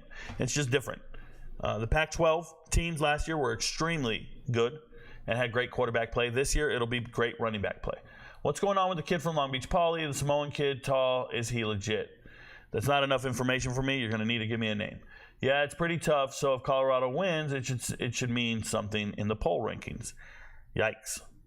Y'all know that Rico knows. He knows his stuff, no doubt. Shout out to you, Solomon Grundy. I appreciate you. Seeing all these haters is disgusting, Wish they were here from the beginning to see how right Rico was about literally everything. None of these clowns are MVPs. Thank you so much, Connor. I appreciate you. I wish I could like that comment. That's very important. It's very true. I appreciate people who've been here from the jump, and they know my temperament. They know the way I get down, and they know how accurate I am. Yep. I don't know what that is, Jay Earn, but we're just gonna do this for you so we don't have to see stuff like that ever again. Aaron Rodgers and Lamar Jackson went below 20. Shador folded after 1 year and a top 5. Right. That's pathetic. Deion Sanders has turned a mockery into college football. I'm all for nepotism. Shador isn't the first possible second-generation NFL player. Daddy ball got to stop past high school. Shout out to you. I agree, Breezy. Deion Sanders fans aren't football fans and never went to Colorado. Hey, there you go. Arch Manning has 0 hype and a bigger name. Touche. Manning brothers, Matthews brothers, Bosa brothers, Christian McCaffrey. Yep. Everybody. All second-generational players. The Sanders kids aren't even good. Shiloh's not an NFL football player. Yeah, that's a fact. They're using you for views. I make 0 money off YouTube. There you go. No serious football fan takes Deion or his kids' aerosols. They aren't even Colorado fans. Relax. Rico matching energy with that photo. Sheesh. He said beef with Adult Prime. Yeah, I got beef with Prime. I don't like you using your platform to pick on an ex-player. I don't like you using your position of authority to pick on an ex-player. I got beef with him. That's real. Can I use BetMGM with your picks, or is there a certain site we should use for your picks? So, Peanut Butter Hero, you got to talk to the MVPs. What I would say is every single state is different. Everybody who lives in a specific state, and most MVPs use all the platforms. Like, I don't know what to tell you. They use all the sports books. They use them all because they go through them to see which one gives the best odds for a particular bet. What I will say is I use FanDuel for all of my examples, and not everybody can use FanDuel for all my examples. But listen, I'm not selling picks. I'm selling analysis. So I'll give you an example. I will give you an analysis on a college football game, and then you can take that information, that video, and you can go to Prize Picks and do player props. Or you can go to a sports book and pick the spread. Or you can pick the over, the under, whatever. It's on you. I don't tell you how to bet the game. I just give you my analysis on the game. How you bet it is your business. The amount of units, what you do, like all that is your business. I'm not a gambler. I'm not a capper. I'm an analyst of information and matchups. So it's a little different than some people. It's not for everybody. Some people get in there like, where's the picks? And everybody's like, bro, watch the videos. If you watch the videos and take good notes, you'll know your picks. But your picks are your own picks. Meaning you can fade my opinion or you can, tail it. That's all you. So it's just a little different environment there, Peter. Peanut butter. Jay Earn never stepped foot on campus. Rico, what's good? You saw R.J. Johnson committed to Colorado. That's who I was asking about yesterday. Oh, yeah. Congratulations. New Mexico linebacker is a backup. Okay, Shador is 1-7 in the Pac-12. Talking he don't know the kid. Fair. Travis Hunter is not a first-round talent either. Yeah, I think Travis Hunter is got great work ethic and he's got first-round instincts. But talent-wise, metric-wise, yeah, I think he's got a slow 40. I think that he's very underdeveloped physically. For me, Travis Hunter's a third-round pick. For me. Rico said, you're annoying by hilarious. Yeah. Travis Hunter got roasted in the Pac-12. Yep. Totally agree. Travis Hunter got roasted. Yeah. Travis Hunter doesn't seem to be twitchy. Doesn't seem to be a twitchy athlete. He actually is. I think he has like that innate ability. Have you guys ever played basketball? And one guy just has that ability to drive to the bucket and not get blocked. It's just a couple of inches faster, one step faster than you, and you just can't get there. It just gets it off. He can get a shot off when he needs to. He can get that layup when he needs to. It's kind of like that for Travis. I've seen him in person, and I've seen him obviously every single fucking game and every play. And the thing about it is like he's not the fastest, but he's just fast enough to make a play. He just has that ability to go. But his 40 time is probably 4.5 range. But he plays fast, so more power to him. But yes, he can't catch up. He doesn't have closing speed. He can't. If you get a step on him, you're not catching up. He's not catching up. But he's very twitchy. Yep, he's very fast twitch. Travis not participating in the foolishness. That is very true. Deion's red flag was that he was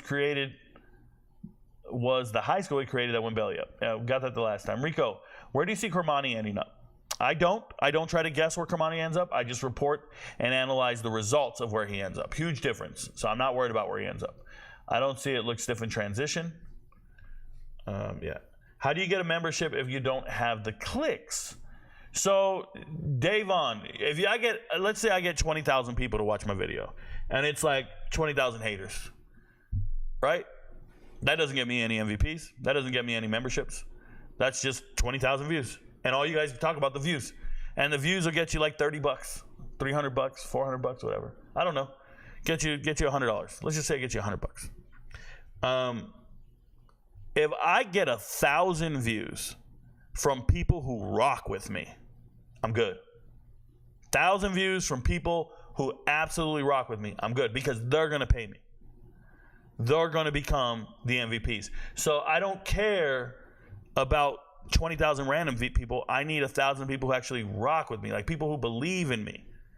Like there's one guy in here chat asking, what sportsbook do you use? Do you understand that guy, I will take the time to answer his question because that's a potential MVP compared to all the other bullshit questions coming up, all the other comments coming up. I just did this live stream and I have the ability to find one MVP right there. I can see it as soon as he asks what sportsbook to use, and I'll go on a 5-minute sales pitch and an explanation as to what I do. So you might think the sheer numbers are going to get me more views and get me more numbers, and it's like, nah, bro, I don't need any of that. I need people who are willing to go and click on Patreon and search Rico Knows. And people aren't going to do that unless they really rock with you.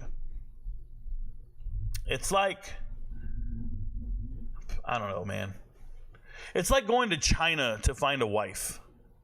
There's 1 billion people in China. You just walk around, you might find a wife. Nah, probably not, because I'm not into any of those women. I'm not attracted to Asian women. I'm not going to find 1 billion people. I'm not going to find anybody to date in China. It's just a waste of my time. But if I went to a nearby club, walked in, and I found a woman to dance with me, then we're talking business. Now she might get my number. Now she might become an MVP. I could walk past 20,000 women all day. They don't get nothing. So that's the way it works for me with content. I don't care about 20,000 people watching my videos. I just need one. I just need one to become an MVP. And on average, I get 6 new MVPs every day. That's it, 6. I don't need all that. I get 6 MVPs a day, bro. Do you understand that every single one of those MVPs potentially is $300? That's $1,800 a day, potentially. If they become MVPs and they stay MVPs for the whole year, I'm good. But I could just get 6 a day on average. On average. Some days are more, some days are less. Like a UFC day, bro, I get like 20 MVPs on a UFC fight day. It's fucking insane. Do you understand what that means? That means that I can't even explain this to you guys. Clicks don't matter, dude. If you're fighting for clicks, you're fighting for the wrong thing. Because then you got to make another video and get more clicks and more clicks and more clicks and more clicks. And that's just an endless fight. You're treading in water. You're going to drown. And you're treading to stay alive. Or you can get MVPs, get memberships, and now you got a boat. And you ain't got to make no videos. I don't have to make a fucking video, dude. Not one. Wish you guys understood the game. Travis regrets going to Deion shit show. Do you know anything about Sacred Heart transfer? Arshan Giles going to UMass now was first team defense 2 years in a row. No, I'd have to go look at his tape. I don't know FCS players when they transfer to the FBS. I go back and watch all the tape. People not going to understand the humor with Rico saying Kobe refusing to do interviews the last couple of years. Connor, you get it. You get it. That shit was hilarious. I don't know. Kobe just stopped doing the whole interview circuit. I see LeBron everywhere. Kobe stopped doing interviews. I think he's a recluse. I think he's antisocial. I'm not cool with Kobe giving the media the cold shoulder. I don't like it. You totally get it, man. Shout out to you. Deion Sanders and Warren Sapp are coaches is hilarious. That is. For a second thought, he didn't know. Do you know anything about Mike Houston? He kind of destroyed East Carolina. You talking about the coach, Mike Houston? Yeah. I mean, what do you want me to say? He didn't destroy East Carolina. He got destroyed by early departures. He got destroyed by losing players that went early. You know, Keaton Mitchell was supposed to stay there an extra year. And he went to the pros a year early. Left his cupboard bare. You lose a 1,400 rusher. It's not easy, bro. You lose a senior Latin quarterback in Colton Ayers. You lose 2 wide receivers that were 1,000-yard receivers. Everybody went pro. Like, nah, man. They had an all-time great team of players. Do I know ECU? Yeah, I fucking know ECU, bruh. Come on now. Colorado better beat North Dakota State. Yep, they better. I'm just here for the chaos. I just want to see how many Nebraska fans unalive themselves as they lose to Colorado again. I don't think that's going to happen. Any decent quarterbacks in the portal looking at Iowa? I'd imagine they are, but it's going to be in a backup role, and there aren't a lot of quarterbacks in the portal that you should be trying to sign, from what I've seen. But their style of play is not quarterback friendly. How well does Dylan Raiola do at Nebraska? I'm not a fortune teller, but I don't think very highly of true freshmen starting quarterbacks. I don't think they do well. But he's probably better than the options they had, but I don't know what else to say. Anyone see Caleb made his Instagram private? Like, if you're going to dish it, stand on it. It's going to be tough, y'all. MVPs. To be honest, Rico, as a former collegiate athlete myself, I stopped watching football altogether for many years after playing. I feel the portal plus NIL just ruined the purity of football, just a business now. There's some validity to that.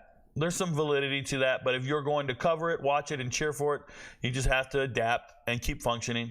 You know, it's the reality of the situation. People felt this way in the late 80s when Notre Dame got their TV contract, and Notre Dame was able to have more money and had this recruiting advantage over all the other teams, which was, we're going to put all your games on TV. So then you start getting Rocket Ishmael. You start getting Ricky Waters. You start getting players, Stonebreaker. You start getting these great players that you normally wouldn't have gotten. Now you're winning national titles. And it wasn't until they took the TV contracts away from the NCAA and gave it to the conferences, and then everybody else got on a level playing field. So then you see the mid-90s, everybody kind of get back on track, and Notre Dame no longer becomes that power. But that was money. And at that point, I can remember as a teenager, people were going, man, football's been ruined. It's just the schools are getting so much money now, and the schools with the most money got the most recruiting budget and all this. And it's like, no, they really got the most shoe boxes. They got the most boosters. They're paying dudes on the low. Somebody go watch, Blue Chips or something. So it is what it is. It's cyclical. It's history. It goes in cycles. Bear Bryant was giving guys cars to go to Bama. There we go. I just talked about this. I did not know this was in chat. But yes, football's always been a business. DeBoer is making $10 million at Bama. Dabo 9.6. Yeah. Rico, Michigan State, Barrow, and Harmon, do they end up together at Miami? I don't know.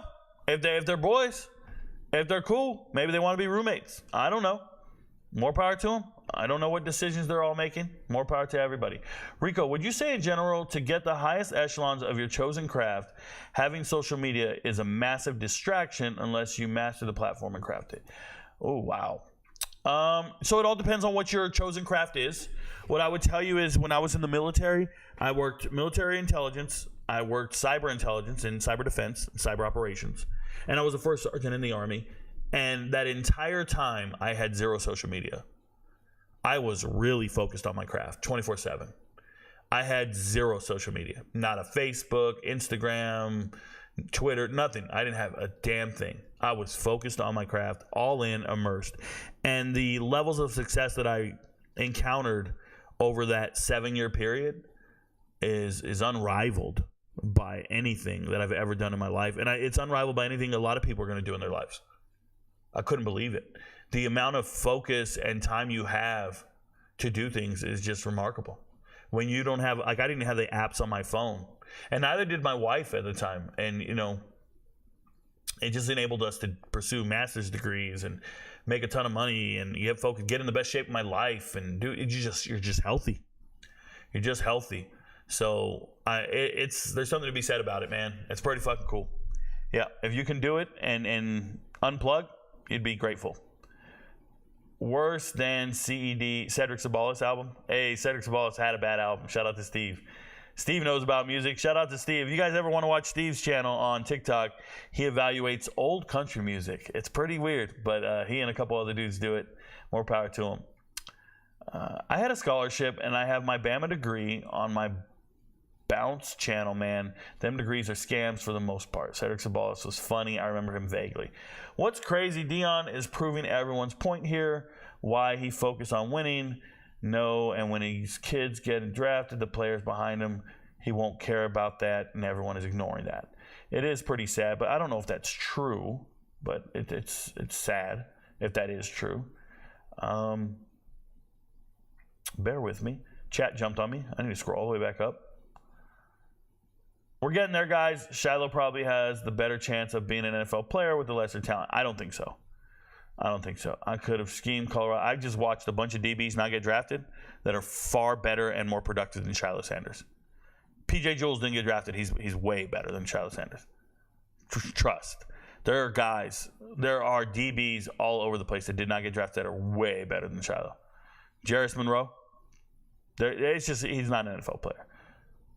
Coach Prime needs time, y'all. I am no fan, but stop hating. I think you are a fan. Which is why Caleb should have shut his mouth, because when Prime leaves, Caleb not going to have Prime there. It's true. It's unfortunate. I'm going to skip a lot of this. It looks like you guys are just gonna do it. Yeah, them Colorado kids are suburban kids. They've never been to the hood. 100% correct. But we're not going to sit here and drag all the kids of Colorado. Lily White, don't do that. I hate fake pro blacks like Dion. Okay, it's all you. It's all good. Joe James, why y'all worried about how grown men spend their money though? I don't think that's what we're doing here. Rico, are you enjoying FSU fans and bloggers hate towards everything and everyone in college football? Probably not. I'm probably not enjoying that. Mike Norvell, a good coach. He had Memphis lit. Yeah, he did. And Memphis is still lit. Don't ever forget that. What do you know about Addison Ostrenga? Nothing. Thank you for asking. Shedeur Sanders folded last year. He didn't even complete a full season in the Pac-12. That is true. That is very true. What's even more crazy to me is what Prime is. I want Prime to win, but having all these yes men is getting to his head, thinking he all that and speaking down on a former player is crazy. Never seen Saban do that. No, not just Saban.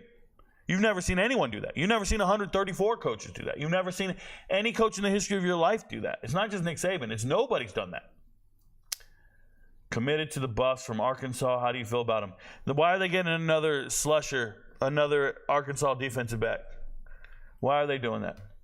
That's crazy. Dion is going to lock himself in an office for 100 hours per week. He's more of a CEO than a coach. Dion is a yes man. Why did this just jump on me? I think we're all caught up in chat. Thank you guys for being here today. Travis Hunter has the ability to hit a 4.5 speed in one step. Similar to Emmett's speed. Yeah, probably. Rico had the TSSCI. Always. Go 4-8 this year and see we'll still have a job. Yeah, he will. All right. Why do you think Jarris Monroe didn't get drafted? Javonte Harris, it could be a couple of things I'm not aware of. Things like character concerns, injury history. Those two things probably stand out most, but that's it, man. Other than that, the tape is great. I don't know the man personally, but the tape is great, right? So let's go look at the transfer portal one last time. I'm going to hit refresh here before we end the show. Sorry for letting the energy fall off. Taquan Robinson leaving, Coy Moore leaving, Crump leaving. It's no big deal there. Unabated had some other players I wanted to talk about. Obviously, Joshua Cobb's going to South Florida. Congratulations. Gavin Freeman just found himself not on the depth chart anymore. I was right about Penny Boone going to UCF. Yes. Christian Villarue going to Georgia State. Are you kidding me, bro? This is the Canadian kid. Penn State transfer to Pitt, now going to Georgia State. I guess Georgia State needs quarterbacks, and they'll take anybody because that's a crazy one. And obviously he's leaving. Gavin Wimsatt's leaving Rutgers because Ethan Kaliakmanis was named the starter. Let's keep going. Shout out to Nick Evers for going to UConn. Ohio wide receiver Jacoby Jones will transfer to UCF. Coy Moore entered the portal. It happens. A lot of the receivers left Auburn. It's a new offensive scheme, so a lot of people are going to leave. I'm going to end the show on that note. Thanks for being here, guys. And just remember, no one's doing anything for clicks. Nope. I just do it to be accurate, do it to be right. Shout out to all the haters. Shout out to all my followers. Shout out to all my believers. And never forget, your friends don't know, but Rico knows. Peace, y'all.